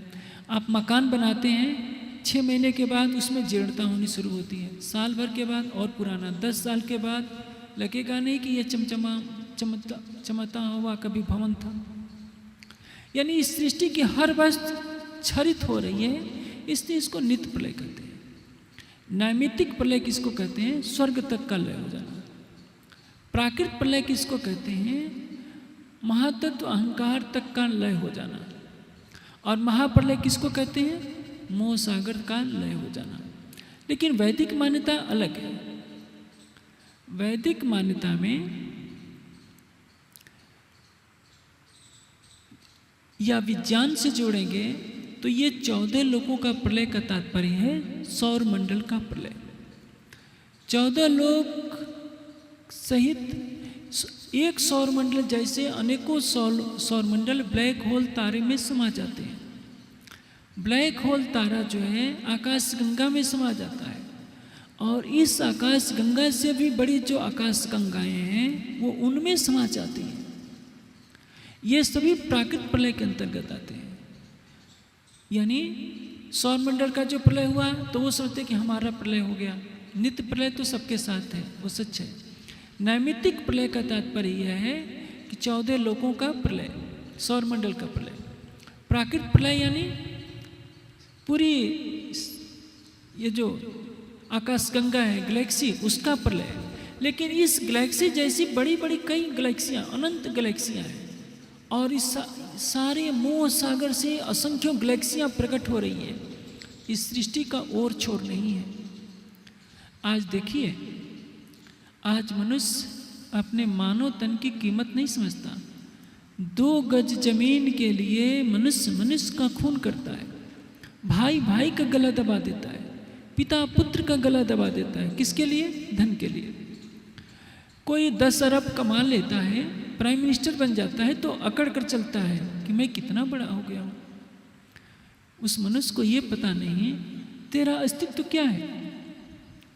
समुद्र के किनारे धूल के जो कण होते हैं, मनुष्य इस सृष्टि में समुद्र के किनारे फैले हुए धूल के एक कण के बराबर भी अस्तित्व नहीं रखता है। लेकिन इतराता किस पर है? अपने सौंदर्य पर, अपने धन पर, अपनी प्रतिष्ठा पर और अपने पद पर। और ये सारी चीज़ें नश्वर है।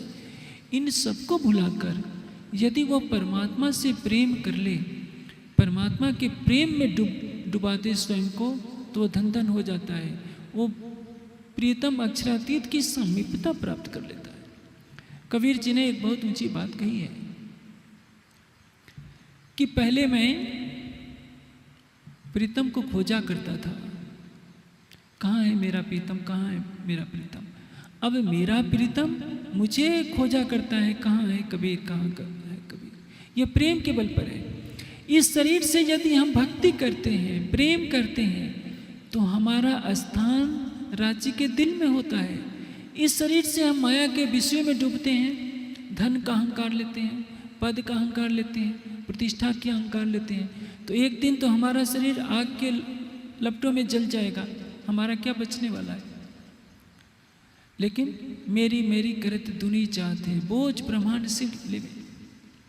मोह और अहंकार से दुनिया बनी गई है। मूल प्रकृति मोह थे उपजे तीनों गुण, सो तीनों पांचों में पसरे हुई अंधेरी सब 14 गुण। सारी सृष्टि मोह और अहंकार से पैदा हुई है। ब्रह्मा विष्णु महेश लो, सो भी पैदा माया मोह अहंकार। ये दुनिया है, सब माया के अंदर बने हैं, सबके तन माया में लय हो जाएंगे। इस मायावी जगत से परे बेहद क्या है, परम धाम क्या है, इसकी चाहत रखने वाला कोई बिरला ही होता है। अब 5 तत्वों के बारे में बता दिया, 3 गुणों के बारे में बता दिया और 4 प्रकार के प्रलय में के बारे में बता दिया। दोनों भाई पूछते हैं कि भट्ट जी ये बताइए, महाप्रलय में 14 लोग लय हो जाएंगे? उन्होंने कहा कि हाँ। तो ये बताइए कि पारब्रह्म रूप जो परमात्मा है वो कहाँ रहता है? तो वो कहते हैं कि जो अक्षयवट वृक्ष है, अक्षयवट वृक्ष के पत्ते पर अंगूठे के बराबर रूप धारण करके परमात्मा रहेंगे। दोनों भाई कहते हैं कि यह बताइए, जब महाप्रलय में 5 तत्व 3 गुण रहेंगे ही नहीं, तो अक्षयवट वृक्ष कहाँ रहेगा? और अक्षयवट वृक्ष का वो पत्ता कहाँ रहेगा जिस पर परमात्मा वास करेंगे? तब भट्ट की शुद्ध बुद्ध चली जाती है, कहती है कि इस प्रश्न का उत्तर तो ब्रह्मा जी भी नहीं दे सकते। आप तारतम्य ज्ञान के प्रकाश में समझिए कि इसका आशय क्या है। तारतम्य ज्ञान न होने से धर्म ग्रंथों के आशय यथार्थ रूप में समझ में नहीं आते। कठोपनिषद में कहा गया है, अंगुष्ठ मात्र पुरुष मध्य आत्मने तिष्ठति। अंगुष्ठ मात्र, यह है अंगूठा। परमात्मा कैसा है? अंगुष्ठ मात्र पुरुष मध्य आत्मने तिष्ठति। आत्मा के अंदर अंगुष्ठ मात्र पुरुष विद्यमान है। आत्मा जिसको शास्त्रों में जीव कहा गया है, उसका परिमाण कितना बताया गया है? बालाग सतभागस्या सतिधा कल्पितस्या। एक बाल के 10,000 टुकड़े किए जाए, नोक के बाल के नोक के 10,000 टुकड़े किए जाएं, उससे भी छोटा है जीव। तो जीव, उतने सूक्ष्म जीव के अंदर जिसको किसी सूक्ष्मदर्शी से नहीं देखा जा सकता, अंगुष्ठ मात्र पुरुष कैसे व्यापक हो जाएगा, कैसे विराजमान होगा?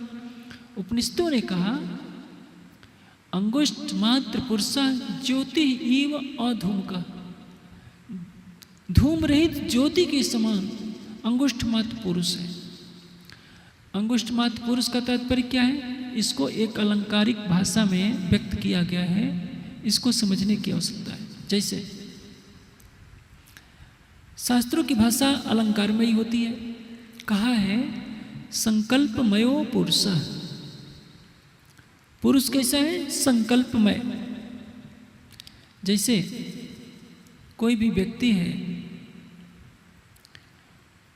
उनकी प्रशंसा में कहा जाए कि ये तो ज्ञान के सागर हैं। सागर तो बहुत बड़ा है। व्यक्ति का शरीर तो 6 फुट का होगा, अधिक से अधिक 7 फुट का होगा, लेकिन सागर के समान तो उसकी उपमा दी गई है। कहा जाता है कि ये तो आकाश से भी ऊंचे हैं, इनकी महानता तो आकाश से भी ऊंची है। किसी गांव में खुशी मनाई, कोई खुशी का माहौल हो तो क्या कहा जाता है? सारा गांव हंस रहा है। कोई दुख का माहौल होता है तो क्या कहते हैं? सारा गांव रो रहा है, सारा नगर रो रहा है। इसका तात्पर्य जगह जगह प्रसन्नता का वातावरण है या दुख का वातावरण है, तो अलंकारिक रूप में कह दिया जाता है कि सारा गांव हंस रहा है या सारा गांव रो रहा है। उसी तरह हमारा जो स्थूल हृदय है, जिसमें रक्त आता है और जाता है, फेफड़े में रक्त स्वच्छ होता है और हृदय की धमनियों में प्रवेश करता है, धमनियों से हृदय में, जिसमें आवाज़ होती रहती है। आपका हृदय हमेशा धड़कता रहता है। यदि यह धड़कन बंद हो जाए तो आपको मालूम है क्या किया जाएगा? आपको सीधे स्मशान घाट ले जाया जाएगा। आप सो रहे होते तभी आपका हृदय धड़कता रहता है। उस स्थूल हृदय के अंदर सूक्ष्म हृदय है, जिसको आंखों से नहीं देखा जा सकता। सूक्ष्म हृदय यानी कारण शरीर, मन, चित्त, बुद्धि और अहंकार। बुद्धि इसमें नहीं होती है। मस्तिष्क अलग है, बुद्धि अलग है। जैसे बटन कहीं और लगा होता है, बल्ब कहीं और जलता है। बुद्धि मस्तिष्क का नियामक है। बुद्धि मस्तिष्क को नियंत्रित करती है। सबका मस्तिष्क एक जैसा होता है, लेकिन सबकी बुद्धि भी एक जैसी नहीं होती है। जिसकी बुद्धि पर सत्व रज तम में से जिसका आवरण जैसा होता है, मस्तिष्क उसके अनुसार क्रियाशील होता है। यानी बुद्धि नियामक है, कंट्रोलर है, और मस्तिष्क है उसका कार्यक्षेत्र। मस्तिष्क के जिस कोष का जो जितना विकास कर लेता है, बुद्धि का वह उतना प्रयोग कर लेता है। अपने मस्तिष्क की शक्ति को बढ़ाना और घटाना सब अपने हाथ में है। आपका मस्तिष्क ज्ञान की कितनी बातों को ग्रहण कर सकता है, ये सब आपके हाथ में है। लेकिन बुद्धि जो कारण है, कारण पदार्थ है, कारण शरीर के अंतर्गत आता है। बुद्धि महत तत्व से जो उत्पन्न होता है, पहला पदार्थ वो है बुद्धि। मन, चित्त, बुद्धि और अहंकार, इसको कारण शरीर कहते हैं। कारण शरीर को हृदय भी कहते हैं। इसी को दूसरे शब्दों में दिल कहते हैं, अरबी भाषा में।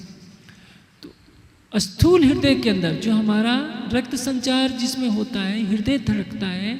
डॉक्टर लोग किसको देखेंगे? हृदय की धड़कन चल रही है कि नहीं। कारण शरीर से उनका कोई लेना देना नहीं। जब जीव को शरीर छोड़ना होता है तो सारे प्राण इकट्ठे हो जाते हैं कारण शरीर के साथ जुड़ जाते हैं।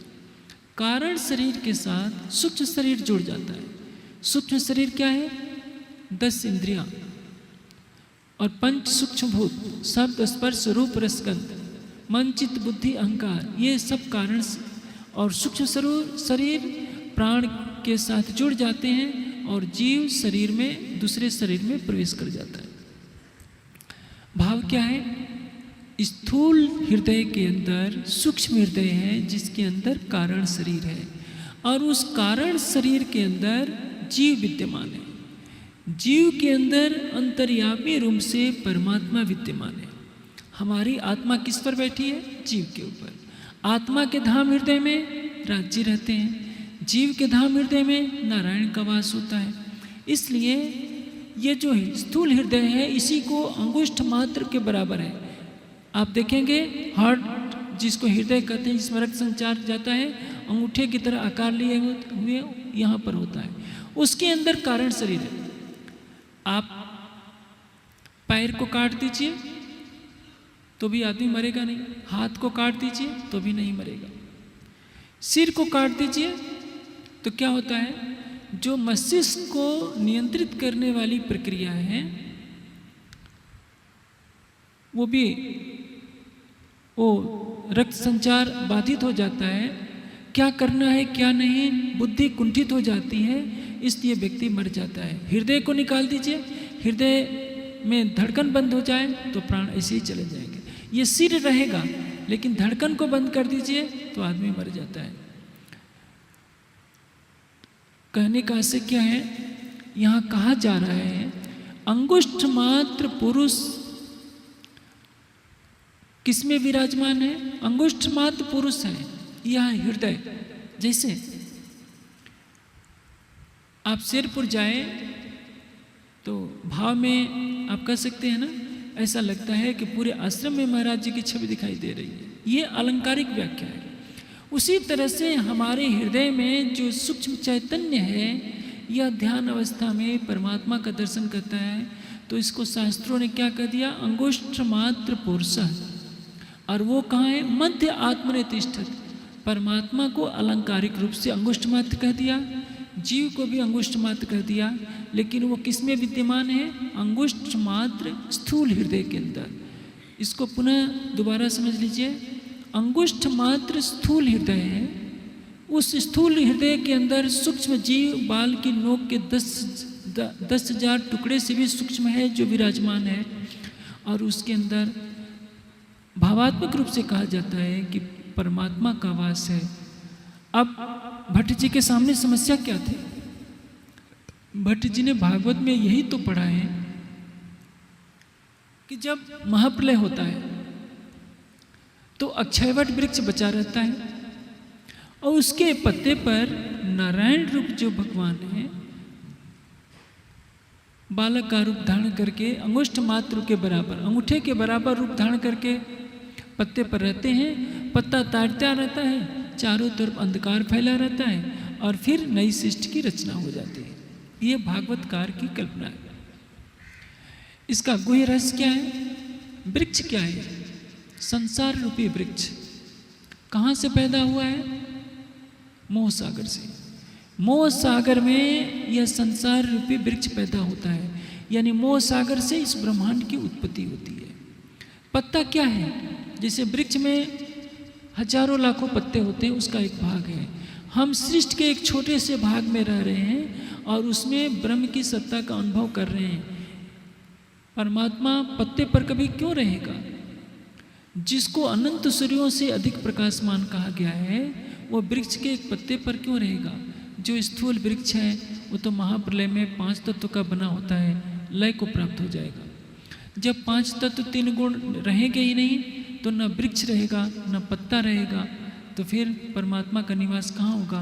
बिना तारतम्य ज्ञान के कोई भी बता नहीं सकता। आज पूरे देश में भागवत की कथाएं हो रही हैं। एक एक भागवत की कथा के आयोजन में लाखों रुपए पानी की तरह से बहाए जाते हैं, लेकिन बिना तारतम्य ज्ञान के कोई इन प्रश्नों का समाधान नहीं कर सकता कि महाप्रलय में जब 5 तत्व नहीं रहेंगे, 3 गुण नहीं रहेंगे, साम्य अवस्था वाली प्रकृति नष्ट हो, लय को प्राप्त हो जाएगी, तो अक्षयवट वृक्ष कहाँ रहेगा, और जो अंगुष्ठ मात्र पुरुष की जिसमें पत्ते के ऊपर रहने की बात कही गई वो कहाँ रहेगी। अब श्री कांजी भट्ट नतमस्तक हो जाते हैं, पिता से गदगद हो जाते हैं और दोनों भाइयों को पूरी छूट दे दी जाती है कि घर के काम काज से अब तुम्हारी पूरी तरह से छुट्टी है, तुम्हें जितनी कथा सुननी हो, जो करना हो करो, अब तुम्हारे ऊपर किसी तरह का प्रतिबंध नहीं रहेगा। दोनों भाइयों को छूट मिल जाती है। अब दोनों प्रगाढ़ प्रेम में लगे हैं, दोनों को एक ही तड़प है किस तरह से हमें राज्य मिले। दोनों नाते एक साथ जुड़े हुए हैं, परम धाम का भी नाता और इस दुनिया के सगे भाई होने का भी नाता। समय बीतता जाता है, समय का चक्र बहुत बलवान होता है। जब विक्रम संवत 1700 का समय होता है, गोवर्धन भाई का तन पूरा हो जाता है। उस समय महाराज की उम्र होती है 25 वर्ष। जब 20 वर्ष की अवस्था होती है, यानी 1695 में, तब महाराज जी का विवाह हुआ होता है फूलबाई जी से। विवाह के ऊपर भी उनका कोई प्रभाव नहीं पड़ता, दोनों भाई केवल उसी भक्ति भाव में रहते हैं, चर्चा सुनते हैं, केवल अपनी आत्मा को जागृत करने के लिए। अब भाई का देह त्याग महाराज के लिए बहुत कष्टकारी होता है। वाणी में चौपाई आती है, 13 बरस मायामी ने था ऊपर लौकिक बोझ। 13 वर्ष माया का तात्पर्य क्या है? जब महाराज की उम्र 20 वर्ष की थी तब उनका विवाह होता है और संवत 1703 में सतगुरु धनी सुदेव चंद जी उनको भेजते हैं कि जाओ अरब में खेता भाई के यहाँ, क्योंकि खेता भाई ने बहुत अधिक धन कमा रखा था। यहाँ गांगजी भाई के यहाँ सुंदर साथ सैकड़ों की संख्या में प्रतिदिन आते हैं, खर्चा बढ़ रहा है, वहाँ से धन लेकर के आओ तो वो धन सेवा में लग जाएगा।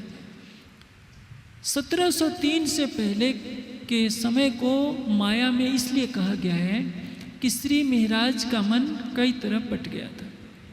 भाई से भी प्रेम है, चलिए वो तो परम धाम का प्रेम है, पत्नी भी साथ में है और चर्चा में भी लगे रहते हैं, चितवनी में भी लगे रहते हैं। इसमें एक विशेष घटना घटित होती है आज हमारे सुंदर साथ के बीच में। एक भ्रांति है। पहले तो सुंदर साथ कहेंगे कि चितवनी कब करनी चाहिए? बुढ़ापे में। पहले एक समूह है जो कहता है कि राज्य ले आए हैं तो लेकर जाएंगे, खाना पीना सोना ये मोमिन का काम, दुनिया करे बंदगी मोमिन करे आराम। हमें चितवनी नहीं करनी, हमें तो केवल आराम करना है। लेकिन ये नहीं सोचते कि वाणी में आराम करना किसको लिखा है। खाना पीना खिनखिन लिया प्यार अर्श रोहन, पल पल मासूक देखना यही आहार रस का। अपने राज्य का पल पल दीदार होना यही ब्रह्म सृष्टियों का खाना पीना है। आराम क्या करना है? ब्रह्म सृष्टि का आराम है धनी के प्रेम में डूबना। लेकिन इस चौपाई को तो कोई नहीं देखेगा।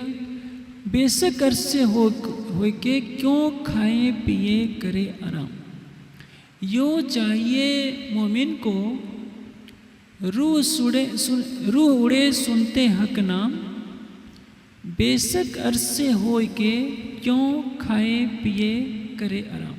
ये चौपाई किसी को याद नहीं होगी जो कहते हैं खाना मोमिन दुनिया करे बंदगी मोमिन करे आराम। वाणी कहती है कि बेशक अर्श से हो के क्यों खाए पिए करे आराम। जिनको वाणी का प्रकाश मिल गया वो इस झूठे संसार में रह कर के आराम करना नहीं चाहेंगे। उनकी एक ही चाहत होगी कि हमें राज्य मिल जाए। आपने देखा होगा पहली बार श्री देवचंद जी को दर्शन होता है जबकि उनकी उम्र होती है 16 वर्ष 6 महीना। दोबारा दर्शन होता है, उनकी उम्र होते हैं 24 वर्ष।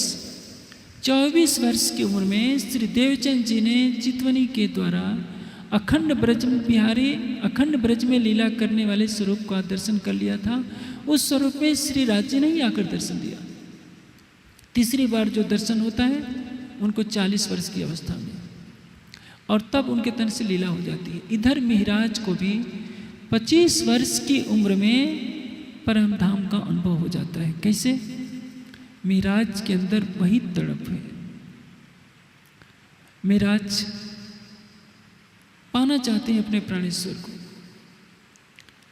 भाई ने तन छोड़ दिया, अब क्या करें, कोई साथ में नहीं। उनको लगता है कि जब सतगुरु महाराज के अंदर परम धाम का स्वरूप विराजमान है, सतगुरु देवचंद जी को राज्य के स्वरूप में मानकर उनको रिझाते हैं, उनसे हंसते हैं, बोलते हैं, तो वो सोचते हैं मिहिराज कि जब सतगुरु महाराज को परम धाम दिख सकता है तो मुझे को नहीं दिख सकता। इसलिए नहीं दिखता है क्योंकि हमारे अंदर अवगुण है। अवगुण कैसे निकाले जाएंगे? साधना से। सैद्धांतिक पक्ष तो ठीक है। अब इसको निकालने के लिए उन्होंने क्या किया?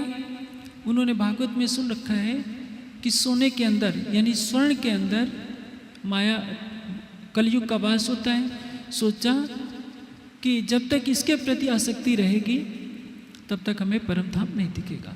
अपने स्वर्ण के सारे आभूषण निकालकर अपनी पत्नी के जितने स्वर्ण आभूषण थे सब लाकर सतगुरु महाराज के चरणों में समर्पित कर दिया कि सतगुरु महाराज आप इसको सेवा में कहीं लगा लीजिए, हमें नहीं चाहिए।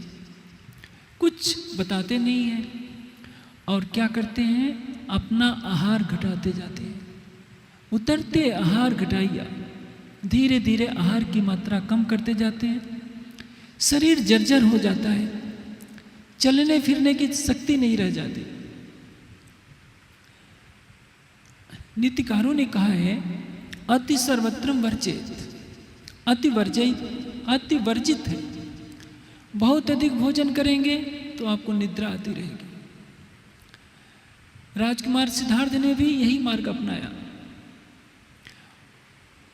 ये तो 2 पैसे के बराबर मिहिराज आहार करते रहे। राजकुमार सिद्धार्थ ने अन्न का 1 दाना प्रतिदिन खाना शुरू कर दिया। अन्न का 1 दाना कहाँ तक साधना पूरी करा सकता है? परिणाम क्या हुआ? उनका राजकुमार सिद्धार्थ का तो पेट था ही नहीं, सब अंदर धंस गया, चलने की शक्ति नहीं थी। एक बार निरंजना नदी में स्नान कर रहे थे, सोचा था कि जाकर के भिक्षा मांग करके लाऊंगा। रास्ते में गिर पड़े, बेहोश हो गए। उस समय सुजाता नाम की लड़की जो वृक्ष देवता को खीर चढ़ाने आई होती है, उनके मुख में खीर डालती है तो उनके प्राण बचते हैं। खीर खाने से उनके शरीर में चेतना आई और उनको लगा कि नहीं, यदि आज मुझे ये भोजन नहीं मिलता तो आज मेरे प्राण निकल जाने थे। जो परमात्मा की खोज में लगा रहता है, परमात्मा पल पल उसकी रक्षा करता है। हम सोचते हैं कि परमात्मा कहीं दूर बैठा है, वो सबसे निकट है। हमारे हर पल के कार्य पर उसकी नजर है। हम जो सोचते हैं वो भी वो जानता है। परमात्मा बहरा गूंगा नहीं है जिस तक अपनी आवाज़ पहुंचाने के लिए लाउड स्पीकर की जरूरत हो। तभी तो कबीर जी ने कहा है, कंकड़ पत्थर चून के मस्जिद लिया बनाए, तापर मुल्ला बांग दे, क्या बहरा हुआ खुदा। खुदा तो जर्रे जर्रे की बात जानता है, चाहे मंदिरों में शोर शराबा हो या मस्जिदों में या गिरजाघरों में या गुरुद्वारों में। परमात्मा को इससे कोई प्रभाव नहीं पड़ता। वो सबका अंतर्यामी है, सबके हृदय की बात जानता है। अब श्री महाराज अब भी गौतम बुद्ध की तरह वैसे ही उन्होंने आहार घटाना शुरू कर दिया था। मैं वही प्रसंग दोहरा रहा हूँ। बुद्ध को विवेक कैसे हुआ? यदि सुजाता का भोजन दिया नहीं ग्रहण करते तो उस दिन प्राण छूट जाने थे। लेकिन परमात्मा तो सबको देख रहा है कि यह राजकुमार सिद्धार्थ सत्य की खोज में एक वृक्ष के नीचे बैठे हुए 7 वर्ष गुजार चुका है। कहीं ना कहीं से माध्यम बनता है, सत्य की राह अपने आप आने लगती है। एक दिन कुछ महिलाएं गाते हुए जा रही थी, जिसका आशय था कि वीणा के तारों को जोर से न खींचो नहीं तो टूट जाएंगे, वीणा के तारों को ढीला न करो नहीं तो ये नहीं बचेंगे।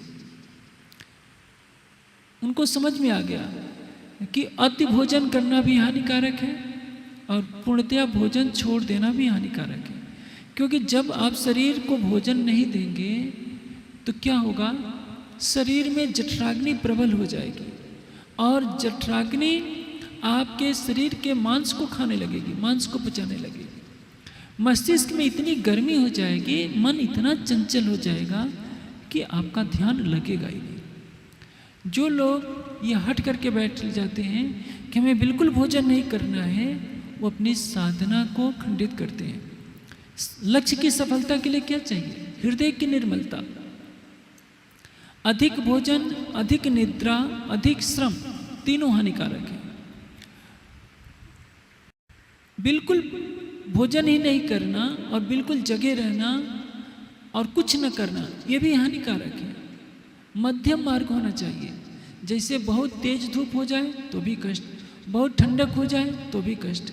हमें मध्यम परिमाण में चलना चाहिए। युक्त आहार विहारस्य युक्त स्वप्नस्य चेष्टा युक्त स्वप्नबोधस्य योगो भवति दुःखा। हमें अपने को सात्विक बनाना होगा, अधिक से अधिक। सात्विकता ऐसी, कोई चांटा भी मार दे, हमारे चेहरे पर थूक भी दे तो हमें घृणा ना आए। हृदय को कोमल बनाना पड़ेगा, निर्विकार बनाना पड़ेगा। आप जब बैठिए तो आपका हाथ पैर न हिले, आसन स्थिर हो जाए। उस समय 1 घंटा भी ध्यान करेंगे तो झपकी लेने वाले के 8 घंटे के ध्यान के बराबर हो जाएगा। सत्व रजतम का संसार है।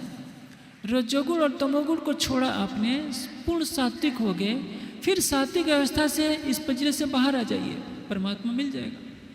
लेकिन इसको न समझने के कारण हर व्यक्ति क्या सोचता है कि अपने अवगुणों को छोड़ने के लिए मुझे आहार ही छोड़ देना है।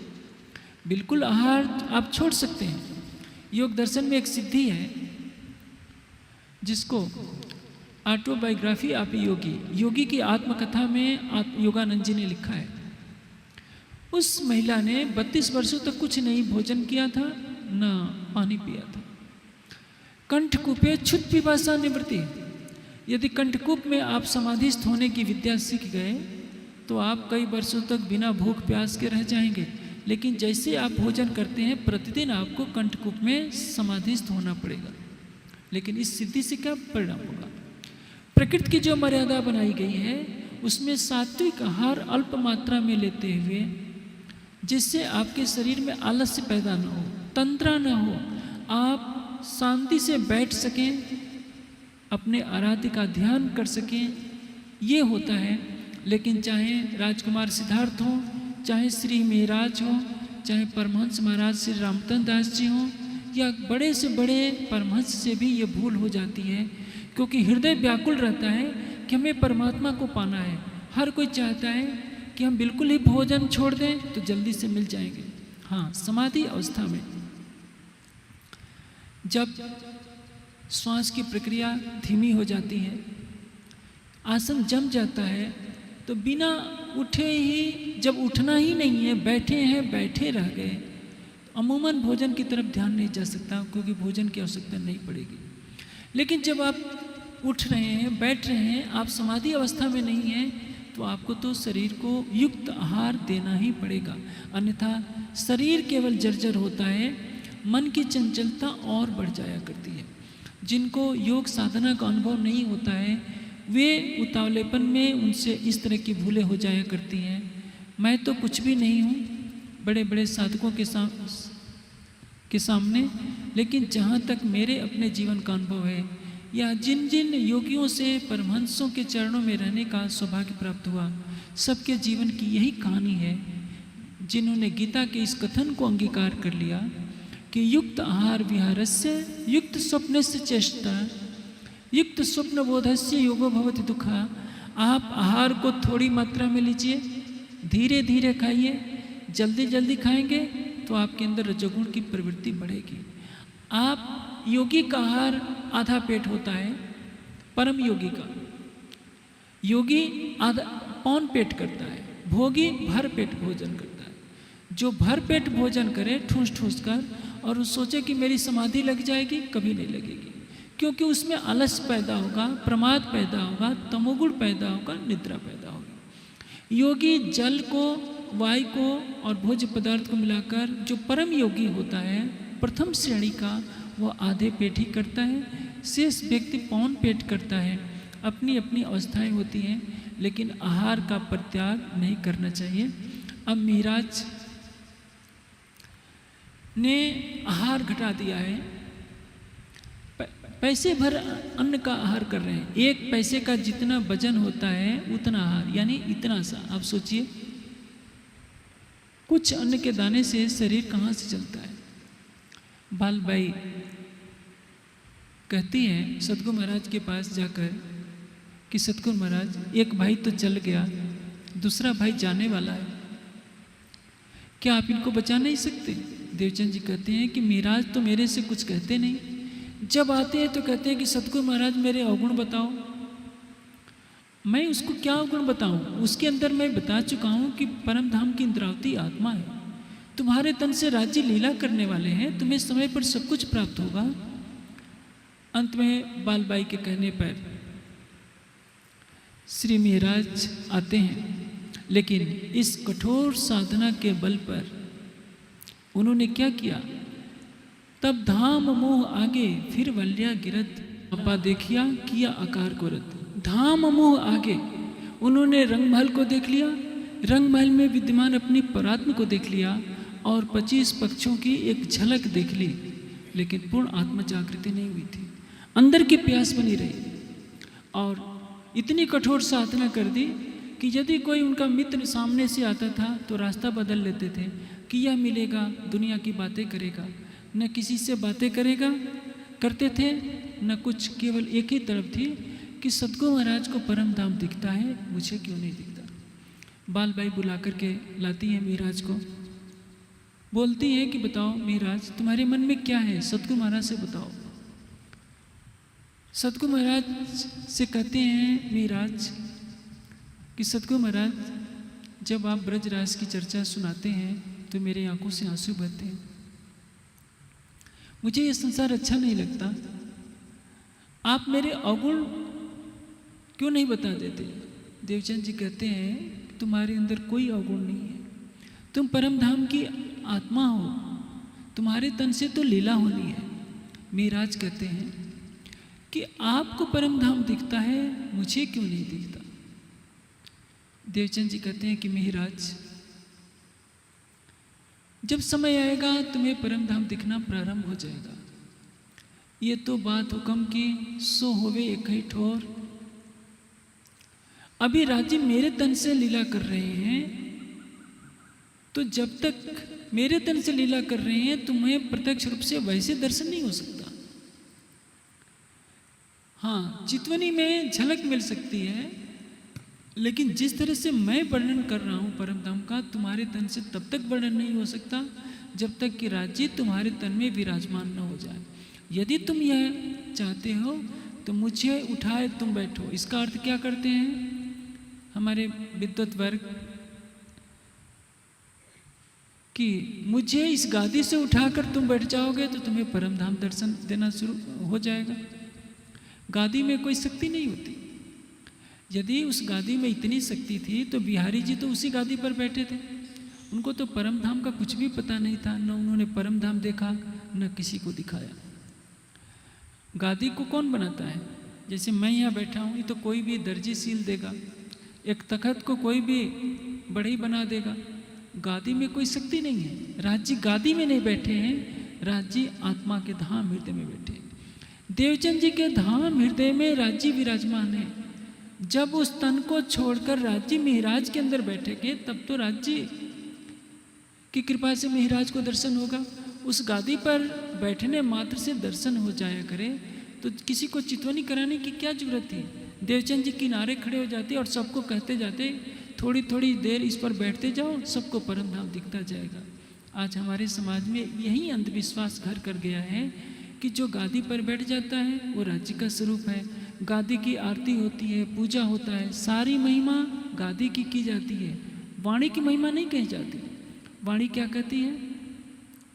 ऊपर तले अर्श न किया, अर्श कहिया मोमिन कलो। न परम धाम ऊपर है न नीचे है, ब्रह्मात्मा का दिल ही धाम है। इसलिए हमें परम धाम को चितवनी से देखना होगा। हमें अपनी आत्मा के धाम हृदय में एकल स्वरूप को खोजना होगा। रूई की गद्दी में कहीं भी न अक्षरातीत मिलते हैं और न कभी मिलेंगे। जो समाज गादी पूजा को बढ़ावा दे रहा, उस समाज का भविष्य क्या होगा? हमने परम धाम से अपने को अलग कर लिया, वाणी से अपने को अलग कर लिया, मूल स्वरूप से अलग कर लिया और रूई की गद्दी के पुजारी बन गए, तो परिणाम क्या होगा? हमारी आत्मा को परम धाम का प्रकाश कहाँ से मिल सकता है? जब मेहराज को लगा कि क्या परम धाम देखने की उतावली में मुझे ऐसा सुनने को मिल रहा है कि सतगुरु महाराज करके कह रहे हैं कि यदि तुम अभी देखना चाहते हो तो मुझे इस शरीर को छोड़ना पड़ेगा, मुझे उठाए तुम बैठो। यानी मेहराज तुम्हें इतनी जल्दी है तो इसके लिए तो मुझे अपना तन त्यागना पड़ेगा। जब राज्य तुम्हारे अंदर लीला करेंगे तभी तुमको मेरी तरह साक्षात दर्शन होंगे। अब मेहराज का मन दुखी हो जाता है कि अब मैं ऐसी जिद नहीं करूँगा। तभी एक किरंतन में इस संबंध में प्रकरण उतरता है। पतित शिरोमणि योग कहे जो मैं किए हैं वज्रले। पतित किसको कहते हैं? जो संसार से उल्टी राह अपनाए। पतितन के सिर महामत मुकुटमन जिन ए जुद जब में लखाया। पतित कौन है? जो संसार से उल्टी राह चलकर परम धाम को देखने का प्रयास करे, उसको कहते हैं पतित। जो मैं किए हैं वज्रलेप। वज्रलेप यानी अमिट गुनाह। क्या किया कि सतगुरु धनिष देव चंद जी के तन रहते रहते परम धाम देखने की जिद पकड़ ली।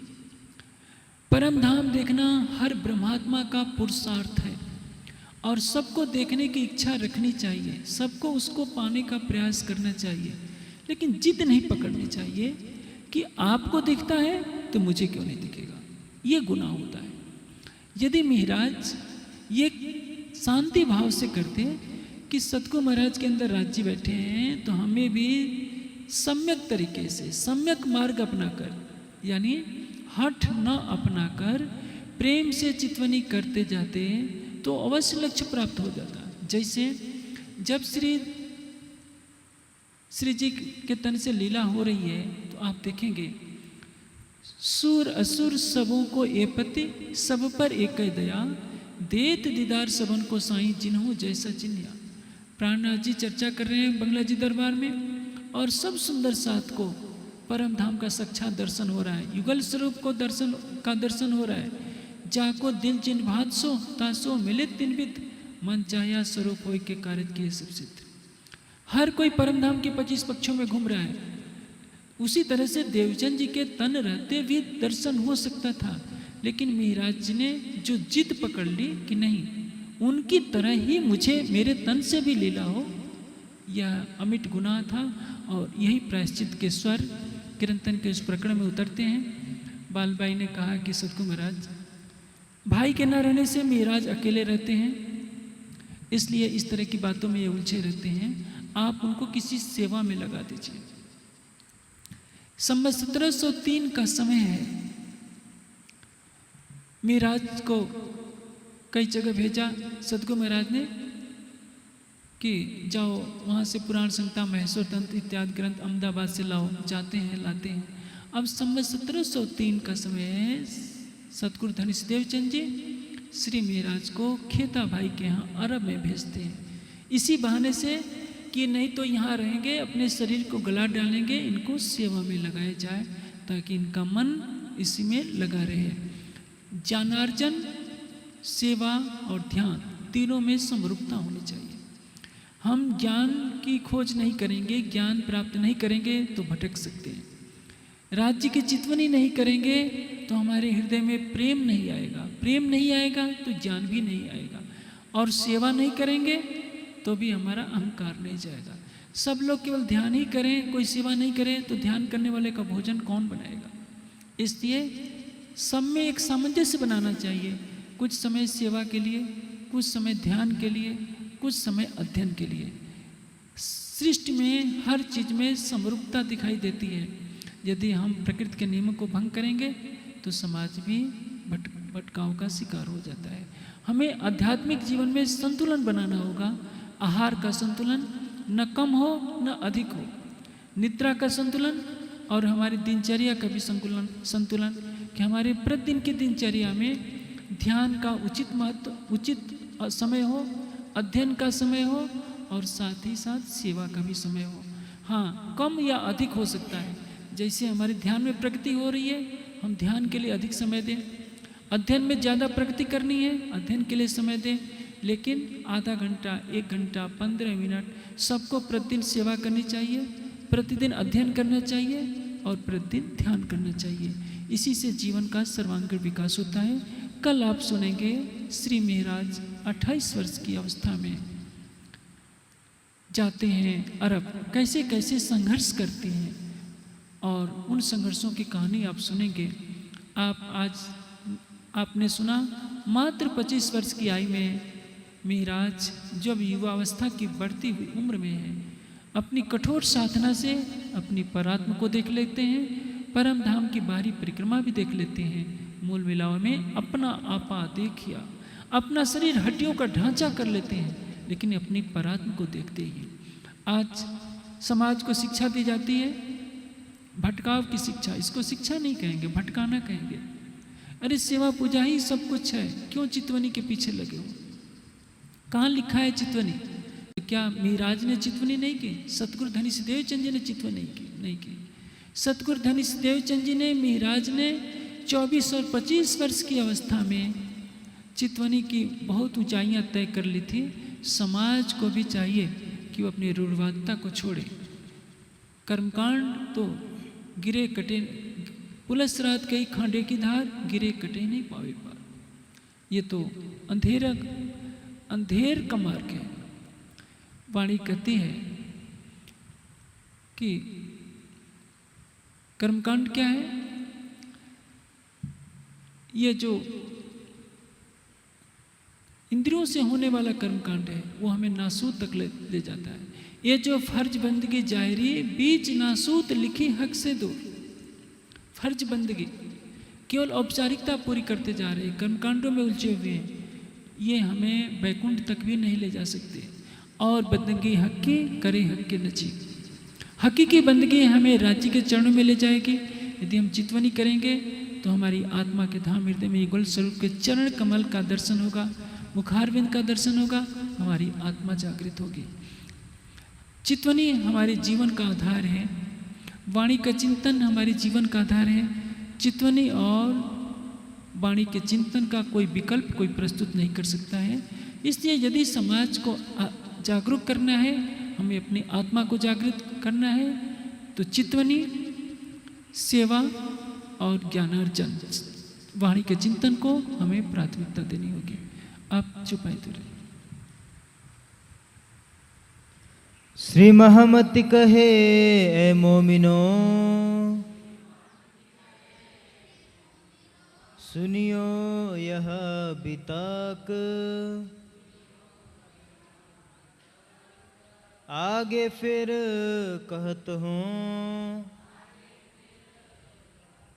जो आज्ञा है हक, जो आज्ञा है हक। बोलिए श्री प्राणनाथ प्यारे की जय।